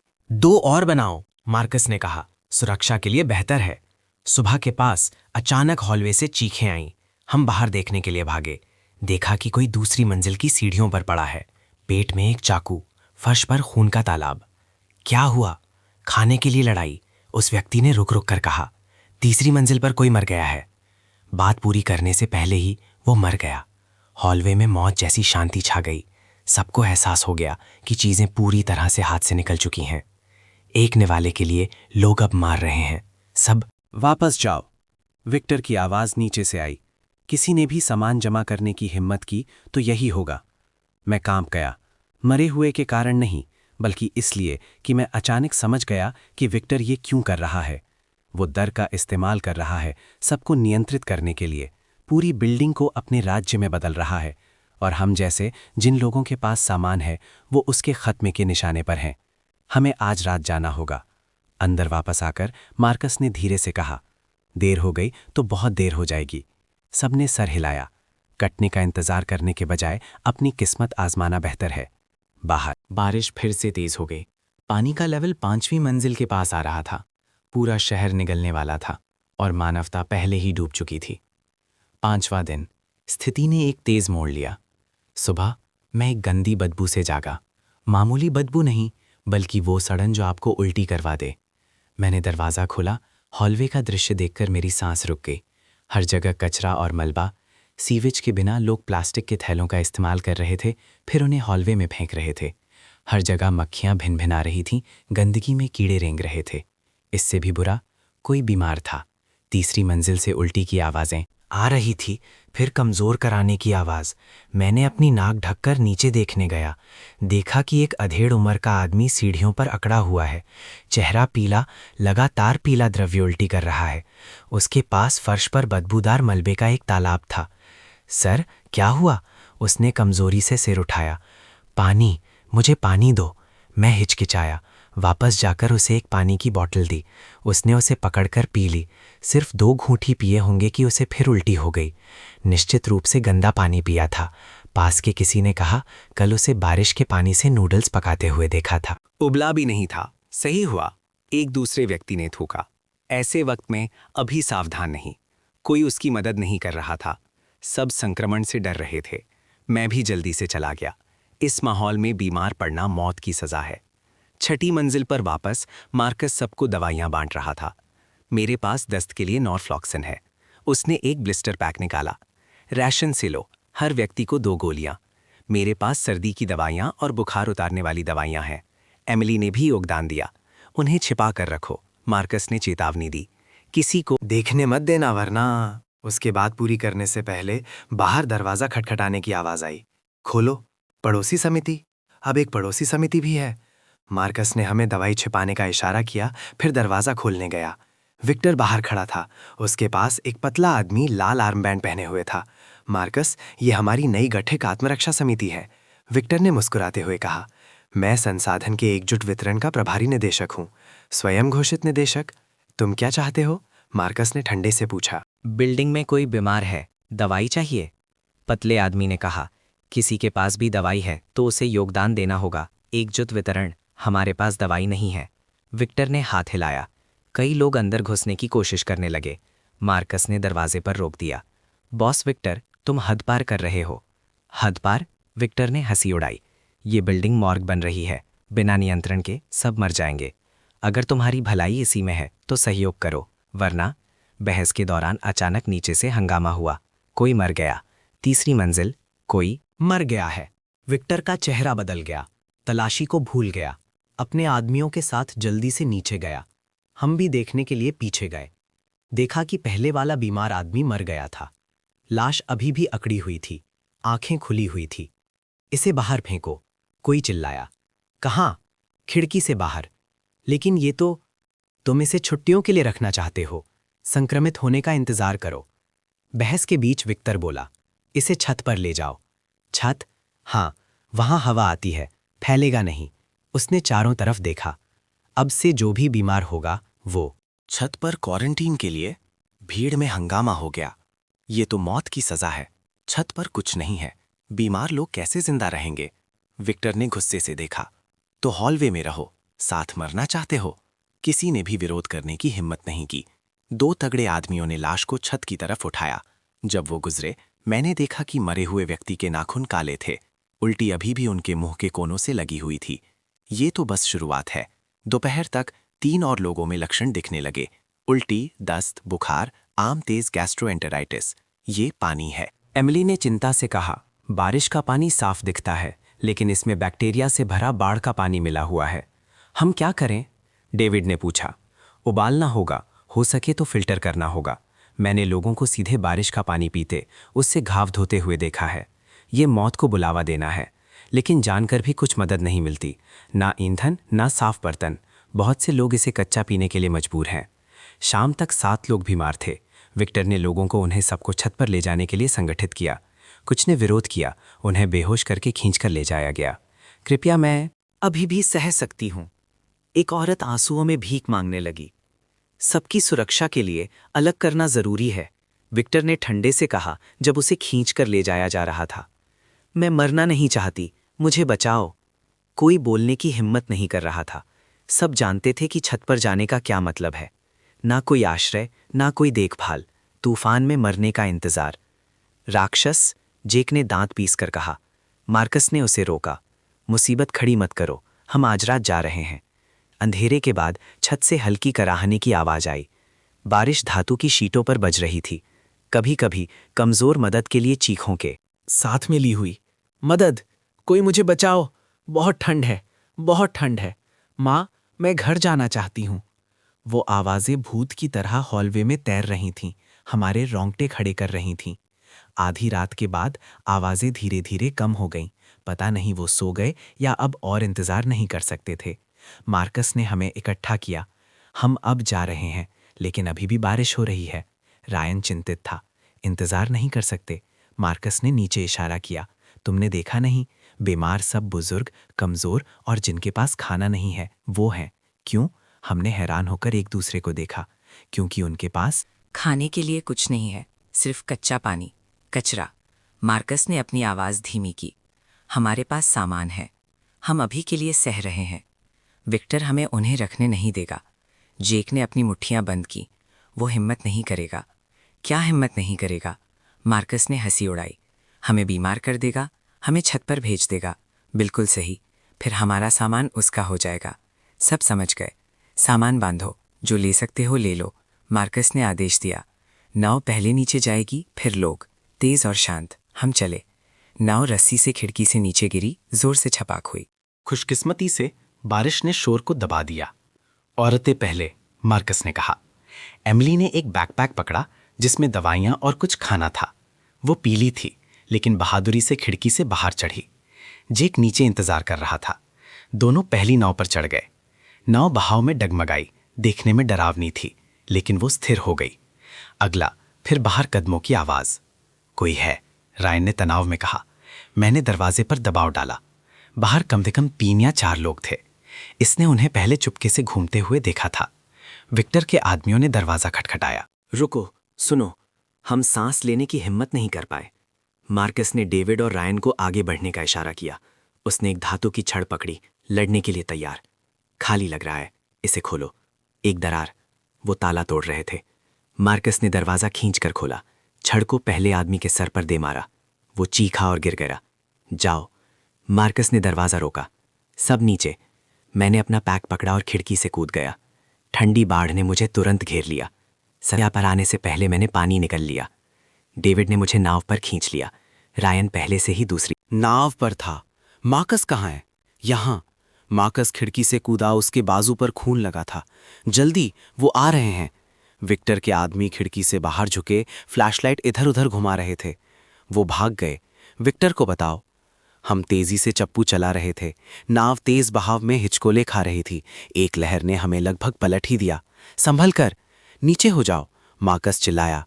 बारिश हमारे चेहरों पर चुभ रही थी। कुछ नहीं दिख रहा था, बस अनुमान से चप्पू चला रहे थे। पता नहीं कितनी देर तक बहने के बाद नाव जोर से किसी चीज से टकराई। एक बिल्डिंग। हम एक बिल्डिंग से टकरा गए हैं। बिजली की चमक में मैंने देखा कि ये एक ऑफिस टावर है। पानी सिर्फ दूसरी मंजिल तक पहुंचा था। ऊपर सुरक्षित होना चाहिए। जल्दी ऊपर चलो।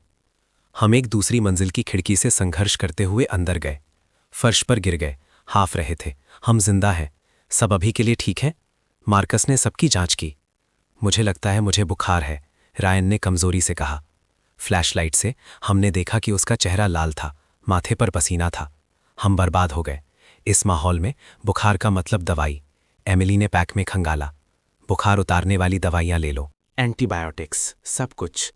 रायन ने गोलियां निगलते हुए कांपा। सब चुप हो गए। एक नर्क से बचकर बीमारी से नहीं बच सकते। बाहर बारिश गिरती रही। ये शहर मर रहा है और हम बस मुश्किल से जिंदा हैं। 6ठा दिन। रायन का बुखार उतर गया, लेकिन वो इतना कमजोर था कि मुश्किल से खड़ा हो पा रहा था। हम इस छोड़ दिए गए ऑफिस टावर के एक कॉन्फ्रेंस रूम में बस गए। कुछ टूटा हुआ फर्नीचर, लेकिन कम से कम ये हवा और बारिश से बचाता था। पानी खत्म हो रहा है। डेविड ने हमारा सामान चेक किया। खाना सिर्फ 2 दिन के लिए है। बारिश हल्की हो गई है, लेकिन बाढ़ अभी भी उफन रही है। बाहर देखने पर पूरा शहर गदले भूरे पानी में डूबा हुआ था। हमें सामान ढूंढना होगा, मार्कस ने कहा। कहाँ? जेक ने पूछा। मार्कस ने इशारा किया।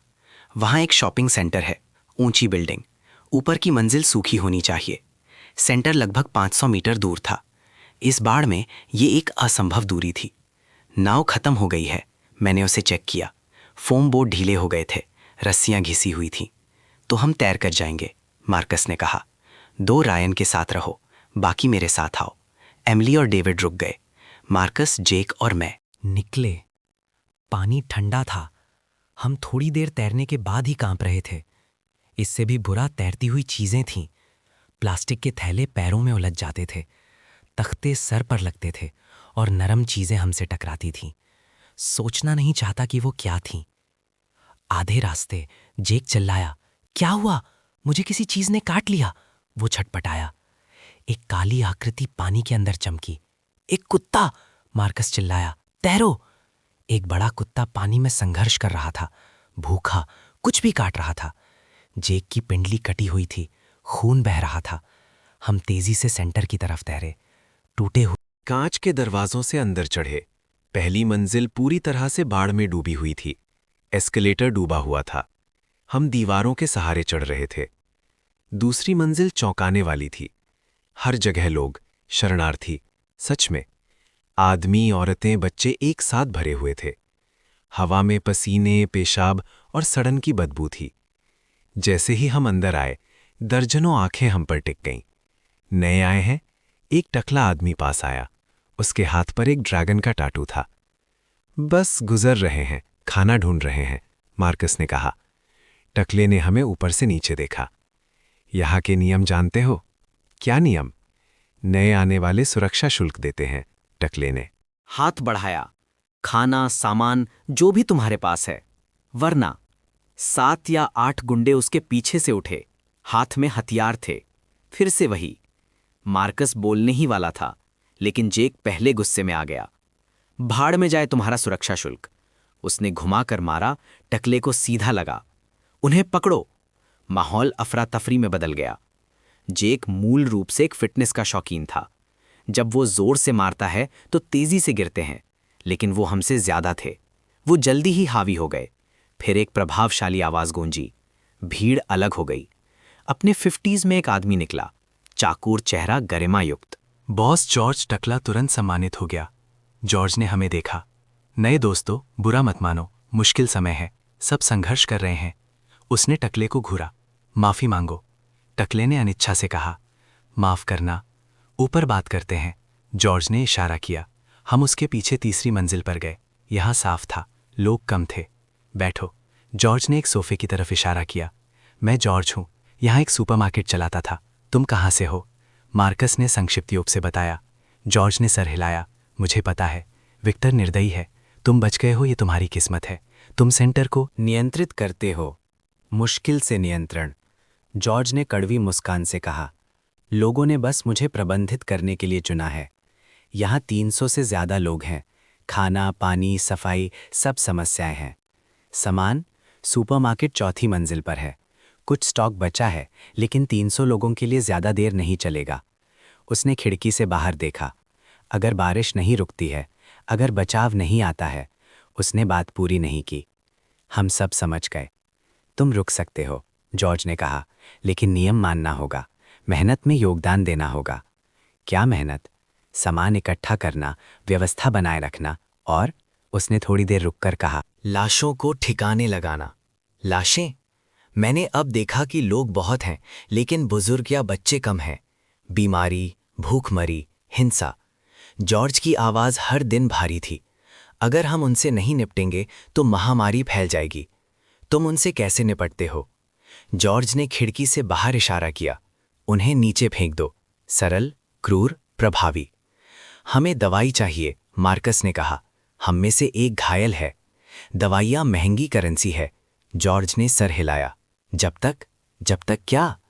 चौथी मंजिल पर एक फार्मेसी है, लेकिन दूसरा गिरोह उसे नियंत्रित करता है। जॉर्ज ने अपनी आवाज धीमी की। नेता को स्कार कहते हैं। 20 कुछ आदमी, सब निराशा में है। फिर से इलाके की लड़ाइयाँ, वो तुम्हारी नहीं सुनते, कोई किसी की नहीं सुनता। जॉर्ज ने कड़वी मुस्कान से कहा, बस एक अस्थायी संतुलन। उनके पास फार्मेसी है, हमारे पास सुपरमार्केट है। हम एक दूसरे के रास्ते से दूर रहते हैं। तुम बातचीत कर सकते हो? बातचीत? जॉर्ज ने हंसी उड़ाई। कल किसी ने 10 एंटीबायोटिक गोलियों के लिए एक रोलेक्स का सौदा किया। तुम्हारे पास सौदा करने के लिए क्या है? हमने एक दूसरे को देखा। हम इतनी जल्दी में निकले थे, थोड़े खाने के अलावा हम कुछ भी कीमती नहीं लाए थे। एक रास्ता है। जॉर्ज ने हमें देखा। मेरी एक काम में मदद करो, मैं तुम्हें दवाई दूंगा। क्या? 5वीं मंजिल पर एक ज्वेलरी की दुकान है। वहाँ कीमती चीज़ें बहुत से सामान के लिए तकास की जा सकती है, लेकिन वो हिचकिचाया। उसके बारे में क्या? वहाँ भूत है, किसी ने बीच में कहा। कई ग्रुप ऊपर गए, कोई वापस नहीं आया। भूत? मार्कस ने माथे पर बल डाले। पता नहीं, जॉर्ज ने कहा। कुछ ने अजीब आवाज़ें सुनी, दूसरों ने परछाइयाँ देखीं। वैसे भी वो कभी वापस नहीं आए। अंधविश्वास, लेकिन इस माहौल में लोग विश्वास करना पसंद करेंगे। हम चेक करेंगे। मार्कस? सच में? जॉर्ज की आंखें चमक उठीं। मैं दवाई तैयार करूंगा।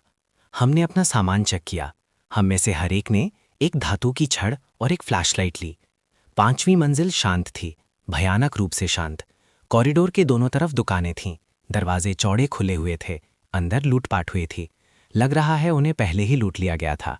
ज्वेलरी की दुकान सबसे दूर थी, कांच का दरवाजा सही था। अजीब है, जेक ने कहा। हर दूसरी दुकान तोड़ी हुई है, ये वाली क्यों नहीं तोड़ी गई? निश्चित रूप से अजीब है। मैंने धक्का दिया। बंद है। इसे खोलो, मार्कस ने कहा। जेक ने छड़ कुछ बार घुमाई, ताला टूट गया। एक गंदी बदबू हमारी तरफ आई। हमने फ्लैशलाइट अंदर डाली। फर्श पर लाशें बिखरी हुई थीं, कई दिनों से मरे हुए थे, सड़ रहे थे। ये वो लोग हैं जो वापस नहीं आए। वो कैसे मरे? मैं जांचने के लिए झुका। कोई साफ चोट नहीं थी, जहर दिया गया। मार्कस ने कोने की तरफ इशारा किया। वहां एक गैस कैनिस्टर बैठा था, वाल्व खुला हुआ था। किसी ने ये जानबूझकर किया था। मैं समझ गया। लोगों को लुभाओ, गैस छोड़ो। कौन इतनी घटिया हरकत करेगा? मैंने बात पूरी ही की थी कि दरवाज़ा हमारे पीछे से बंद हो गया। हमने मुड़ा। एक छोटी आकृति दरवाजे पर खड़ी थी। एक औरत 30s में एक दुकान के कर्मचारी की यूनिफॉर्म पहने हुए थी। तुम भी चोरी करने आए हो? हम नहीं हैं। मैं बात पूरी कर पाता उससे पहले ही औरत चीखी, एक लाइटर उठाए हुए। तुम सब मरने के लायक हो। गैस! वो इसे जलाने क्या रही है? मत करो। मार्कस धीरे धीरे पास आया। पीछे रहो, वो चीखी। ये मेरी दुकान है, मेरी। तो वो मालिक है, हम चोर नहीं हैं। मैंने समझाने की कोशिश की। झूठे, सब झूठे। वो सिसकियां भरते हुए बोली, मेरा पति खाना ढूंढने गया था, उन्होंने उसे पीट पीट कर मार डाला। मेरी बेटी भूख से मर गई। ये सब तुम्हारी गलती है, तुम सब की। वो अपना होश खो चुकी है, पति और बेटी मर गए। वो पूरी तरह से पागल हो चुकी है। शांत हो जाओ, हम तुम्हारी मदद कर सकते हैं। मेरी मदद? औरत तीखी हंसी। बहुत देर हो गई, सब बहुत देर हो गई। हम सब साथ मरेंगे। उसने लाइटर जलाया। नीचे हो जाओ। मार्कस ने छलांग लगाई। उसने लाइटर छीन लिया। औरत चीखी और काटने लगी। जेक ने उसे रोका। नहीं, तुम मुझे मरने क्यों नहीं देते? क्यों? वो गिर गई, सिसकियां भरते हुए।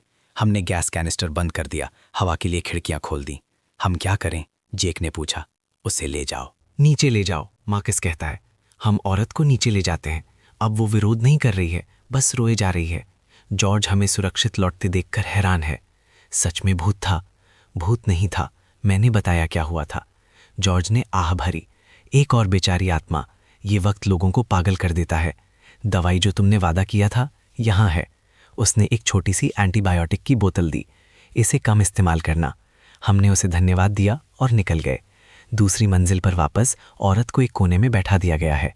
किसी ने उसे पानी और खाना दिया, लेकिन उसने मना कर दिया। बस वहाँ खाली बैठी रही। उसकी तरह बहुत से लोग थे। एक पास के बुजुर्ग ने कहा, परिवार खो दिया, मानसिक रूप से टूट गई, पागल हो गई है। उसने गला काटने का इशारा किया। हमने उस रात पहरे पर बारी बारी से काम किया।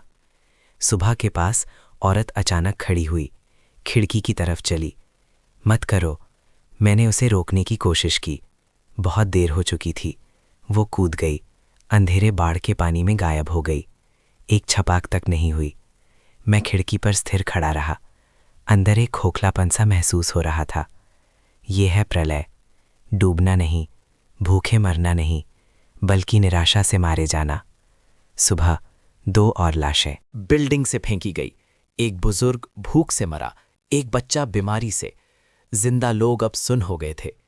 ऐसे नहीं चल सकता, मार्कस कहता है। हमें खुद को बचाने का कोई रास्ता ढूंढना होगा। कैसे? डेविड ने निराश होकर कहा। हर जगह पानी है, हम कहाँ जा सकते हैं? एक नाव बनाओ, मैंने अचानक कहा। सबने मुझे देखा। यहाँ बहुत सारी सामग्री है, हम एक बड़ी नाव बना सकते हैं। बोलते बोलते मैं और उत्साहित हो गया। तैरने के लिए प्लास्टिक के बैरल, हल के लिए तख्ते। अगर ये मजबूत हुई तो ये दर्जनों लोगों को ले जा सकती है, कहाँ भी। जमीन उत्तर में या बस बहाव के साथ चलो, हमें कहीं ना कहीं सूखी जमीन मिल जाएगी। कम उम्मीद भी उम्मीद ही है, चलो करते हैं। जाके पहला था जिसने जवाब दिया, मैं सहमत हूं। एमिली कहती है यहां मरने का इंतजार करने से बेहतर है। मार्कस ने सर हिलाया, चलो करते हैं, लेकिन इसे गुप्त रखो। बहुत से लोगों को पता नहीं चलना चाहिए। क्यों?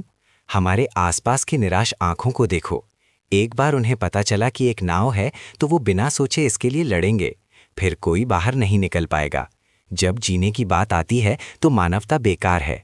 7वां दिन, नाव बनाने का काम गुप्त रूप से शुरू हुआ। हमने एक दूर दराज का स्टोरेज रूम ढूंढा, सामग्री इकट्ठा करना शुरू किया। प्लास्टिक के बैरल, फोम के डब्बे, तख्ते, रस्सी, जो कुछ भी इस्तेमाल हो सकता था हम ले आए। ये काम नहीं करेगा, मैंने योजना बनाई। पर्याप्त बॉयंसी नहीं है, बहुत कम वजन उठाने की क्षमता। अब क्या? मुझे कुछ याद आया। सेंटर में इन्फ्लेटेबल पूल हैं क्या? मुझे लगता है खेल के सामान की दुकान में कुछ है। एमिली कहती है, बिल्कुल सही। इन्फ्लेटेबल नाव का आधार, इसके चारों तरफ बैरल बांधकर एक्स्ट्रा बॉयंसी के लिए, ऊपर तख्ते। सिद्धांत रूप से 20 लोग आ सकते हैं, सब नई ऊर्जा से काम करते हैं। निराशा में उम्मीद कितनी भी कमजोर क्यों ना हो, लड़ने के लायक है, लेकिन राज नहीं रहते। उस दोपहर जॉर्ज ने हमें ढूंढ लिया। सुना है तुम लोग एक नाव बना रहे हो। मार्कस शांत रहा। चिंता मत करो, जॉर्ज मुस्कुराया। मैं तुम्हें रोकने नहीं आया हूं, मैं शामिल होना चाहता हूं। 300 लोग, मैं उन सबको नहीं बचा सकता, उसने कड़वाहट से कहा। लेकिन कुछ लोग एक मौके के हकदार हैं। तुम्हें लोग चाहिए। मेरे पास लोग हैं, साथी हैं, मार्कस ने सोचा। ठीक है, नाव में ज़्यादा से ज़्यादा 30 लोग आ सकते हैं। काफ़ी है, जॉर्ज कहता है। मैं मजबूत और स्वस्थ लोगों को चुनूंगा, बुजुर्ग, कमज़ोर, बीमार। उसने बात पूरी नहीं की, लेकिन मतलब साफ था। एक क्रूर चुनाव। ज्यादा लोगों के साथ काम तेजी से आगे बढ़ा, लेकिन मुसीबत भी आई। वो लोग नाव पर क्यों चढ़ रहे हैं, हम भी जाना चाहते हैं। ये अन्याय है। राज खुल गया। भीड़ उत्तेजित हो गई। जॉर्ज सीढ़ियों पर खड़ा हुआ। छोटी नाव, बहुत ज्यादा लोग, सब नहीं जा सकते। जो रुकेंगे मैं उन्हें प्राथमिकता से सामान की गारंटी देता हूं। सामान कब तक चलेगा? बिल्कुल, सब जीना चाहते हैं। माहौल आफरा तफरी में बदल गया। अचानक भीड़ से एक ईंट उड़ी। जॉर्ज के माथे पर सीधी लगी, खून बहने लगा। वो मर गया है। पूरी अफरा तफरी। लोगों ने सामान लूटना शुरू कर दिया, दुकानें तोड़ दी। कुछ ने हिसाब चुकाए, दूसरों ने अफरा तफरी में लूटपाट की। नाव को बचाओ, मार्कस चिल्लाया। हम स्टोरेज रूम की तरफ भागे। बहुत देर हो चुकी थी। एक भीड़ नाव को तोड़ रही थी, सामग्री पकड़ रही थी। रुको, कोई नहीं सुन रहा था। जाके अंदर घुसा, अपनी छड़ घुमा रहा था। उन्होंने वापस लड़ाई की। झड़प में किसी ने एक तेल का ड्रम गिरा दिया। आग, ये तेजी से फैली। सूखी लकड़ी और प्लास्टिक फोम, सब बहुत ज्वलनशील। गाढ़ा धुआं उठने लगा। आंखें नहीं खोल पा रहे थे। भागो! लोग इधर उधर भागे। कुचलना, धक्का मुक्की, चीखें हर जगह। मैं एमिली को बाहर खींच लाया। हमारे पीछे आग भड़क रही थी। हम मुश्किल से दूसरी मंजिल तक पहुंचे। फिर एहसास हुआ कि कोई गायब है। रायन कहाँ है? डैम, वो अभी भी तीसरी मंजिल पर है। रायन कमजोर है, तेज नहीं भाग सकता। मैं आग में वापस भागा। धुएं में कुछ नहीं दिख रहा था। रायन, रायन, खांसते हुए। मैं यहां हूं, आवाज का पीछा करते हुए। मैंने उसे ढूंढ लिया। वो सीढ़ियों पर गिरा हुआ था, धुएं से आधा मरा हुआ। मैंने उसे उठाया और भागा। पीछे आग दहाड़ रही थी। आखिर में बाहर हम दोनों कालिक से ढके हुए थे। धन्यवाद, रायन ने कमजोरी से कहा। आग बढ़ती गई। पूरा सेंटर एक मशाल बन गया। लोग दूसरी मंजिल पर भीड़ लगाए हुए थे, फंसे हुए। ऊपर आग, नीचे पानी। कूदो, किसी ने निराश होकर चिल्लाया। कूदो और मरो। जलना या डूबना, एक चुनो। वो अपना होश खो चुके थे, सब अपना होश खो चुके थे। लोगों ने कूदना शुरू कर दिया। 1, 2, जैसे डंपलिंग गिर रहे हों। मत कूदो। किसी ने कूदने वालों को पकड़ा। बहाव बहुत तेज है, कूदोगे तो मर जाओगे। तो फिर क्या, जलने का इंतजार करो। धुआं गाढ़ा हो गया। लोगों ने दम घुटने से गिरना शुरू कर दिया। छत, मुझे अचानक याद आया, छत पर एक पानी की टंकी। हाय, एक कमजोर मौका। सब सीढ़ियों पर टूट पड़े। धक्का मुक्की, कुचलना और चीखें। हमने एक दूसरे को सहारा दिया। मुश्किल से चढ़ रहे थे। सीढ़ियां धुएं से भरी हुई थीं। हर कदम नर्क जैसा लग रहा था। आखिर में छत। 100 से ज्यादा लोग छोटी सी छत पर भरे हुए थे। आग भड़क रही थी। धुआं आसमान में उठ रहा था। सब खत्म हो गया, बिल्कुल खत्म। डेविड जमीन पर गिर गया। नाव चली गई। सामान चला गया। आश्रय तक चला गया। हम वैसे भी मर चुके हैं। बेहतर है जल्दी हो। एक आदमी किनारे पर खड़ा था। वो एक दुख भरी मुस्कान के साथ वापस मुड़ा। ये भयानक दुनिया, जीने का क्या मतलब है? वो कूद गया जैसे बांध के दरवाजे खोल दिए हों। एक के बाद एक लोग कूद गए। बस करो, मार्कस दहाड़ा। सब शांत हो जाओ। शांत? एक औरत हिस्टेरिकल होकर चीखी। मेरा बच्चा भूखा मरा, मेरा पति बीमारी से मरा, अब मैं जलने जा रही हूं। तुम चाहते हो मैं शांत रहूं? वो भी कूद गई। निराशा बीमारी की तरह फैल गई। जीने के लिए एक वजह चाहिए, मरने के लिए नहीं। देखो वो क्या है? एमिली ने अचानक इशारा किया। धुएं के बीच मोटर की हल्की आवाज। नावें, नावें आ रही हैं। एक बचाव नाव दिखाई दी, फिर एक दूसरी, एक तीसरी। बचाव, ये बचाव दल है। छत पर सिसकियां और खुशी के नारे गूंज उठे। कुछ ने घुटने टेके और प्रणाम किया। दूसरों ने अपने सर पकड़े, रोते हुए। इस आफत से बचकर हम यहाँ हैं। लोग फ्रैंटिकली हाथ हिलाए और चिल्लाए। नावें सेंटर के पास आईं। बचाव कर्मियों ने मेगाफोन से पुकारा, शांत रहो, हम ऊपर आ रहे हैं। रस्सी की सीढ़ियां नीचे गिरी। बचाव कर्मी ऊपर चढ़ गए। कितने लोग हैं? 1, 2, 3। जॉर्ज ने अपने सर पर घाव को पकड़ा। वो अभी भी जिंदा था। समूह में निकालो, बुजुर्ग और औरतें पहले। आदेश चमत्कारी रूप से लौट आया। कुछ ही पल पहले वो एक दूसरे को मार रहे थे, अब वो आज्ञाकारी रूप से लाइन में लगे थे। उम्मीद के सामने सभ्यता पुनर्जीवित हो गई। हमारी बारी, तुम लोग साथ हो? एक बचावकर्मी ने पूछा। हाँ, मार्कस ने कहा। हम 6 लोग नाव में बैठे बर्बाद सेंटर को दूर होते देख रहे थे। ऐसा लग रहा था जैसे ये दूसरा जन्म हो। 7 दिन, सिर्फ 7 दिन, एक आधुनिक शहर नर्क में बदल गया था। कहाँ भी? मैंने बचावकर्मी से पूछा। खेल परिसर में राहत शिविर, उसने कहा। वहां ऊंची जमीन है। सरकार ने राहत का आयोजन किया है। सरकार, कितने समय से हमने ये शब्द नहीं सुना था। दूसरे इलाकों का क्या? बचावकर्मी रुका। अच्छा नहीं है। ये बारिश बहुत ज्यादा थी। आधे प्रांत में बाढ़ आ गई है। सब ठीक हो जाएगा, है ना? एमिली ने उम्मीद से पूछा। हो जाएगा, उसने कहा। बारिश रुक गई। मैंने अब देखा, सच में रुक गई है। बादल थोड़े अलग हो गए। लंबे समय से खोई हुई सूरज की रोशनी दिखाई दी। पानी टूटे हुए सोने की तरह चमक रहा था, इतना सुंदर कि रोना आ जाए। नाव खंडाहते बीच से गुजर रही थी। मैंने सोचा, सबसे बुरा पीछे छूट गया है, जब तक मैंने शहर का असली चेहरा नहीं देखा। हर जगह मलबा, इमारतें ब्लॉक की तरह गिरी हुई थीं, गाड़ियां ऊंची लगी हुई थीं, पेड़ उखड़ गए थे, फर्नीचर पानी पर तैर रहा था, और ऐसी चीजें जिन्हें मैं सोचना नहीं चाहता था। मत देखो, बचावकर्मी ने कहा। लेकिन मैं कैसे ना देखूं? ये शहर जहां मैं 30 साल से ज्यादा रहा, अब पहचाना नहीं जा रहा था। जाने माने स्थान गायब हो गए थे। केंद्रीय चौक एक झील बन गया था, पैदल पथ एक नदी बन गया था। मेरा बिल्डिंग मटेरियल का मार्केट शायद अब नहीं है। कितने बचने वाले हैं? मार्कस ने पूछा। पता नहीं, बचावकर्मी ने सर हिलाया। बहुत बिखरे हुए हैं, कुछ ऊंची इमारतों में, कुछ ऊंची जमीन पर। हम जितना हो सके बचा रहे हैं। एक ऑफिस टावर के पास से गुजरते हुए किसी ने छत पर लाल कपड़ा हिलाया। रुको, कप्तान ने रेडियो से कहा।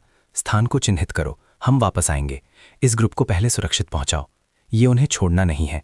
हमारी उलझन देखकर बचावकर्मी ने समझाया। छोटी नाव ओवरलोड हो जाएगी और हम पलट जाएंगे। बैच में जाना होगा। क्रूर लेकिन तार्किक। आधे घंटे की और यात्रा। पानी का लेवल गिरा। कुछ इमारतों की तीसरी और चौथी मंजिल बाहर निकली। खिड़कियों में आकृतियां हिल रही थीं। लगभग पहुंच गए। दूर से ऊंची जमीन दिखाई दी, शहर का खेल परिसर। लेकिन जैसे ही हम पास आए, मेरा दिल डूब गया। किनारा लोगों से भरा हुआ था, जो रो रहे थे, मदद के लिए चिल्ला रहे थे, बहस कर रहे थे। सब एक साथ मिल गए थे। अस्थायी टेंट जहां तक नजर जाती थी फैले हुए थे। इतने सारे लोग। एमिली ने हैरान होकर कहा, यह सिर्फ एक छोटा सा हिस्सा है। बचावकर्मी ने कहा, जो लोग यहां तक पहुंचे हैं वो किस्मत वाले हैं। नाव रुकी। कर्मचारी तुरंत हमें रजिस्टर करने आए। नाम, उम्र, मूल। पता, कोई बुखार, दस्त, उल्टी के लक्षण? वहां से सामान ले लो। हर व्यक्ति को एक हिस्सा।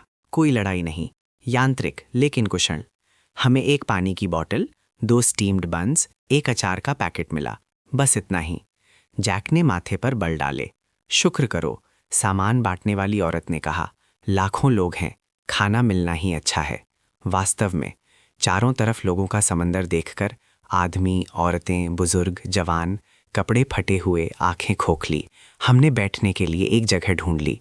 जमीन गीली थी, लेकिन किसी को परवाह नहीं थी। अब क्या? डेविड ने पूछा। किसी ने जवाब नहीं दिया। हम बच गए। फिर क्या? घर चले गए, सामान चला गया। बहुत से लोगों ने परिवार भी खो दिया है। सब ठीक हो जाएगा। एमिली ने हमें सांत्वना देने की कोशिश की। सरकार सब कुछ व्यवस्थित करेगी। लेकिन चारों तरफ देखकर साफ था कि सरकार बहुत ज्यादा बोझ में है। इतनी बड़ी आफत, इतने शरणार्थी। ये एक चमत्कार है कि ये अभी तक नहीं गिरा है। रात होने के बाद हालात और खराब हो गए। काफी टेंट नहीं थे, ज्यादातर खुले में सोए। तापमान गिरा, हल्की बारिश शुरू हुई, साथ में सिकुड़ो। सब सिकोड़ो, धक्का मत दो, फिर से धक्का दोगे। और हम पानी में हैं। मेरा कंबल किसने चुराया? अफरा तफरी में विवाद बढ़ गए। तुम बाहरी लोगों ने हमारी जगह ले ली। आफत में अभी भी स्थानीय और बाहरी को बांट रहे हो। बाहरी लोगों को बांटा जाना चाहिए। ये हमारा शहर है। क्षेत्रीय विवाद फूट पड़े। स्थानीय लोगों को लगता है कि बाहरी लोग संसाधन ले रहे हैं। बाहरी लोग भेदभाव महसूस करते हैं। धक्का मुक्की जल्दी ही मारपीट में बदल गई। रुको सब, रुको। आदेश बनाए रखने के लिए काफी लोग नहीं थे। अफरा तफरी आग की तरह फैल गई। कुछ ने चोरी की, दूसरों ने उलझन में लूटपाट की। अपनी चीजों की रक्षा करो, मार्कस ने सतर्क होकर कहा। लेकिन बहुत देर हो चुकी थी। डेविड का बैग छीन लिया गया। उसका सब कुछ अंदर था। भूल जाओ, मैंने उसे पीछे रोक दिया। वापस नहीं मिल सकता। डेविड गिर गया, आंसू बह रहे थे। ये मेरी पत्नी की फोटो थी, आखिरी वाली, दिल तोड़ने वाली। लेकिन ऐसी कहानियां यहाँ हजारों हैं। आधी रात के बाद अशांति शांत हो गई। थक गए, सब थक गए थे। मैं मार्कस के सहारे बैठा था, रोने की आवाज से घिरा हुआ। खांसी, कराहना, सो नहीं सकता। मार्कस, ये कैसी आफत है? वो सिगरेट पीता है, लेकिन उसने पाया भगवान नाराज है। हम भुगत रहे हैं। क्यों? इसका कोई क्यों नहीं है, उसने कड़वाहट से कहा। जैसे ये पूछना कि बाढ़ क्यों आई ना, ये कितनी बड़ी चीज है। सुबह होने पर ब्रॉडकास्ट की आवाज आई, ध्यान दें। शरणार्थियों, नाश्ता बांटना शुरू हो गया है। कृपया लाइन में लगें। चिकित्सा केंद्र पूरब में है। मरीज तुरंत इलाज करवाएं। लापता लोगों की सूचना बुलेटिन बोर्ड पर लगाई जा सकती है। व्यवस्था धीरे धीरे लौट रही है। हम 1 घंटे तक लाइन में लगे। पतली दलिया और अचार मिला, इतना पतला कि आप अपनी परछाई देख सकें, लेकिन गर्म था। शुक्र करो। मार्कस कहता है, 1 हफ्ते पहले के बारे में सोचो। किसने सोचा था कि गरम दलिया एक वरदान होगा? सच में। दलिया पीते हुए मैं उन लोगों के बारे में सोचता हूं जो कूद गए, डूब गए, जल गए। वो बचने के कितने करीब थे, कितने करीब। देखो, एमिली इशारा करती है। एक हेलीकॉप्टर गुजरा, एक बड़ा जाल ले जा रहा था। अंदर सामान था। भीड़ चिल्ला उठी, सामान, सामान आ रहा है। लेकिन हेलीकॉप्टर उतरा नहीं और दूर उड़ गया। हमारे लिए क्यों नहीं? उनके पास कनेक्शंस होंगे। अनुचित। शिकायतें बढ़ने लगी। सब जानते थे सामान सीमित है, ज्यादा नाजुक इलाकों को प्राथमिकता देनी होगी। लेकिन जानना एक बात है, स्वीकार करना दूसरी। दोपहर में सूरज निकल आया। लंबे समय से खोई धूप हमारी त्वचा पर गर्म लग रही थी। पानी का लेवल धीरे धीरे गिर रहा था। कुछ इमारतों का और हिस्सा बाहर निकल आया। पानी कम हो रहा है। कुछ लोग खुश हुए, लेकिन बड़ी समस्याएं आनी बाकी थीं। पानी हटने पर कीचड़ में क्या दिखा? लाशों की बदबू फैलने लगी। उनसे जल्दी निपटना होगा। चिकित्सा कर्मचारी व्यस्त हो गए, वरना महामारी फैल जाएगी। दोपहर में उन्होंने वॉलंटियर्स भर्ती किए, स्वस्थ पुरुष सफाई में मदद करने के लिए। मुआवजा है, एक्स्ट्रा खाना। हम 6 लोग शामिल हो गए।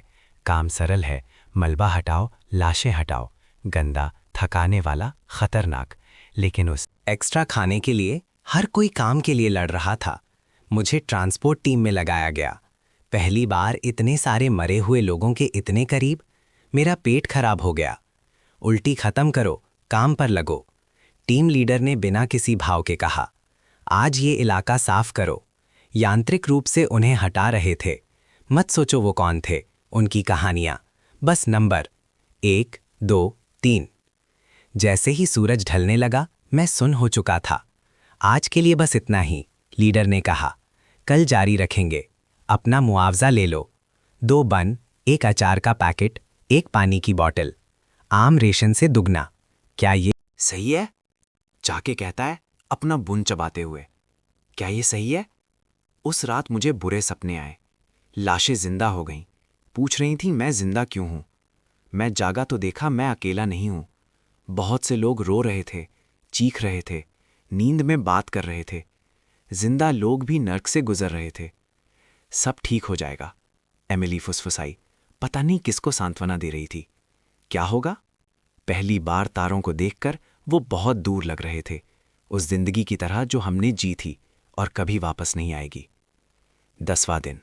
चमत्कारी रूप से बारिश पूरी तरह रुक गई। सूरज ऊंचा चमक रहा था। पानी का लेवल हर दिन 1 मीटर से ज्यादा गिर रहा था। इस रफ्तार से 1 और हफ्ता और ये खत्म हो जाएगा, मार्कस कहता है। लेकिन कोई खुश नहीं था। पानी हटने से तबाही दिखाई दी। कीचड़ हर चीज को ढक चुका था। इमारतें गिर गई थीं, गाड़ियां मुड़ गई थीं, पेड़ गिरे हुए थे, और सबसे भयानक, ब्रॉडकास्ट ने और वॉलंटियर्स भर्ती किए। सफाई तेज करनी होगी। ब्रॉडकास्ट दिन में कई बार होता था। ज्यादा से ज्यादा लोग जुड़ रहे थे, किसी और चीज के लिए नहीं, बस उस एक्स्ट्रा राशन के लिए। मैं ट्रांसपोर्ट टीम के साथ जारी रहा। इन दिनों के बाद मुझे आदत हो गई थी, या कहो सुन हो गया था। आज हम सेंट्रल हॉस्पिटल साफ करेंगे, लीडर ने कहा। खुद को तैयार करो। हॉस्पिटल्स सबसे ज़्यादा प्रभावित हुए थे। शुरुआत में बहुत से लोग वहाँ भागे थे। नतीजा, इमरजेंसी हॉल के दरवाजे खोलते ही बदबू ने हमें लगभग बेहोश कर दिया। अंदर का दृश्य मैं दोबारा वैसा कुछ नहीं देखना चाहता। रुके रहो, लीडर भी कांप रहा था। हर घंटे बदलो। वो घंटा सड़ी जैसा लगा। बाहर आकर सबने उल्टी की, भगवान को कोसने लगे। कोई रोकर टूट गया। किसी ने उसे रोका नहीं, क्योंकि हर कोई टूटने की कगार पर था। दोपहर में एक हादसा हो गया। लाशें हटाते वक्त एक वॉलंटियर को चोट लग गई। घाव सीवेज के संपर्क में आ गया। 2 घंटे बाद बुखार शुरू हो गया। मेडिकल स्टेशन ले गए, लेकिन वो कुछ नहीं कर सके। दवाई, उपकरण, स्टाफ की कमी थी।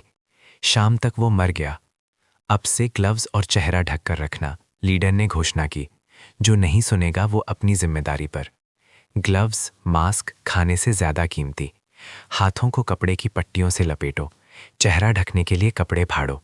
मार्कस ने तरीका ढूंढ लिया। कच्चा तरीका, लेकिन कुछ ना होने से बेहतर। 12वां दिन। आखिरकार अच्छी खबर आई। ऊपर से मेडिकल टीम भेजी गई और सामान। सच में दोपहर में कॉन्वॉय आया। मिलिट्री ट्रक्स एक के बाद एक। वितरण केंद्र बढ़कर 10 हो गए। हर कोई जरूरी चीजें ले सकता था। लाइन अनंत थी, लेकिन व्यवस्थित। उम्मीद लोगों को सभ्य बनाती है। हमें तौलिया, साबुन, डिसइंफेक्टेंट और बदलने के लिए कपड़े मिले। आखिरकार नहा सकते हैं। एमिली की आंखों में आंसू आ गए। अस्थायी शावर स्टॉल पर लंबी लाइन लगी थी। ठंडा पानी, लेकिन किसी को परवाह नहीं थी। दिनों की गंदगी धो रहे थे। हर कोई हल्का महसूस कर रहा था। सपने जैसा, जेक कहता है। हाँ, 10 दिन पहले किसने सोचा था कि नहाना एक ऐश होगा। उस रात आग जलाई गई। कुछ ने गाया, कुछ ने नाचा। बचने की खुशी भीड़ में फैल गई। हम सच में बच गए, डेविड बुदबुदाया। हाँ, मार्कस ने सिगरेट जलाई। बच गए, लेकिन अब क्या? अपने घर फिर से बनाएंगे। ब्रॉडकास्ट से आवाज आई। हम अपने घर फिर से बनाएंगे। फिर से बनाना आसान लगता है। आसपास के खंडर देखो, इसमें कितना वक्त लगेगा? लगेगा, एमिली ने दृढ़ता से कहा। जब तक लोग यहाँ हैं, कुछ भी फिर से बनाया जा सकता है। वो सही है। लोग जिंदा है, मतलब उम्मीद जिंदा है। 15वां दिन। पानी ज्यादातर चला गया। शहर का ढांचा बाहर निकला, जख्मी लेकिन अभी भी खड़ा। जनसंख्या गिनती शुरू हुई, रजिस्ट्रेशन, अस्थायी आवास व्यवस्था। हमें प्रीफैब यूनिट्स दी गईं, एक कमरे में 4, साधारण लेकिन आश्रय। हॉलवे से बेहतर है, डेविड ने संतुष्टि से कहा। सच में, बिस्तर, कंबल, छत, हम शुक्रगुजार हैं। रायन की सेहत सुधारी, उसने भी काम करना शुरू कर दिया। हमेशा तुम लोगों पर निर्भर नहीं रह सकता, उसने शर्माते हुए कहा। हम भाई हैं, जेक ने उसके कंधे पर तप आया। भाई, मौत का सामना करने के बाद इस शब्द का वजन अलग होता है। 20वां दिन, मार्केट फिर से शुरू होने लगा। पहले कंधे पर डंडा रखने वाले विक्रेता, फिर अस्थायी दुकानें। कीमतें आसमान छू रही थीं, लेकिन चीज़ें मिल रही थीं। अंडे, ताज़े अंडे, सब्जियां, हरे साग, मूली। सभ्यता थोड़ी थोड़ी करके लौट रही थी। मैंने काम के पैसों से अंडे खरीदे, उबाले, सबके साथ बांटे। बहुत अच्छा है। रायन की आंखों में आंसू आ गए। सिर्फ एक उबला अंडा, लेकिन जो लोग नर्क से गुजरे हैं उनके लिए ये स्वर्ग का स्वाद है। 1 महीने बाद बिजली थोड़ी वापस आई। जैसे ही लाइट आई, पूरा कैंप झूम उठा। बिजली है, बिजली है। लोग गले मिले और रोए। रोशनी कितनी कीमती है। खबर देखो, किसी ने टीवी चलाया। दूसरे आफतग्रस्त शहरों की तस्वीरें। तो ये सिर्फ हम नहीं हैं, पूरा प्रांत, देश का आधा हिस्सा इसी कष्ट से गुजर रहा है। लेकिन सब फिर से बना रहे हैं।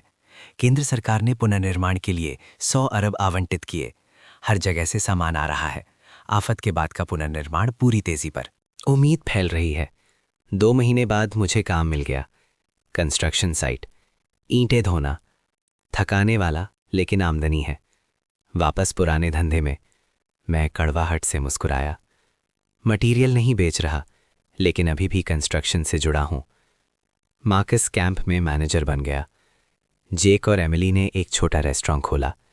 डेविड लोगों के लिए अप्लायंसेस ठीक करता है। रायन को क्लरिकल काम मिला। हर कोई जीने के लिए मेहनत कर रहा है।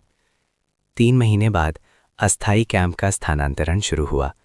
नया आवासीय इलाका पूरा हो गया। जो योग्य हैं वो शिफ्ट होने के लिए आवेदन कर सकते हैं। हम 6 लोगों ने साथ में आवेदन किया। एक ही बिल्डिंग मिली, साधारण आवास। लेकिन शिफ्ट होने वाले दिन खाली कमरे को देखकर एमिली रोई। आखिरकार एक घर है। हाँ, हमारे पास एक घर है। बालकनी पर खड़े होकर हम दूर नई शहर बनती हुई देख सकते हैं। खंडरों से उगता एक नया शहर। ये पहले से बेहतर होगा, मार्कस कहता है। मुझे विश्वास है, क्योंकि सबसे अंधेरे पलों का अनुभव करने के बाद ही आपको पता चलता है कि रोशनी कितनी कीमती है। 1 साल बाद मैंने नए इलाके में एक बिल्डिंग मटीरियल की दुकान फिर से खोली। धंधा अच्छा है, हर कोई फिर से बना रहा है। मटीरियल की मांग बहुत है। मार्कस अक्सर आता है, अपनी नई गर्लफ्रेंड को लाता है। जेक और एमिली का रेस्टोरेंट बढ़ गया है, कई लोगों को काम पर रखा है। जवान कपल हमेशा की तरह प्यार करने वाला है। डेविड को उसका खोया हुआ बेटा मिल गया। बाप और बेटा एक दूसरे पर निर्भर हैं। रायन ने सिविल सर्विस एग्जाम पास किया, सिविल अफेयर्स में काम करता है। सबकी नई जिंदगी है, लेकिन कोई उस तूफान को नहीं भूला। जब भी बारिश होती है हम तनाव में आ जाते हैं। हर मौसम की भविष्यवाणी पर हम थोड़ा और स्टॉक कर लेते हैं। सदमा भरने में वक्त लगता है। बॉस, वाटरप्रूफिंग मटीरियल कितने का है? एक कस्टमर।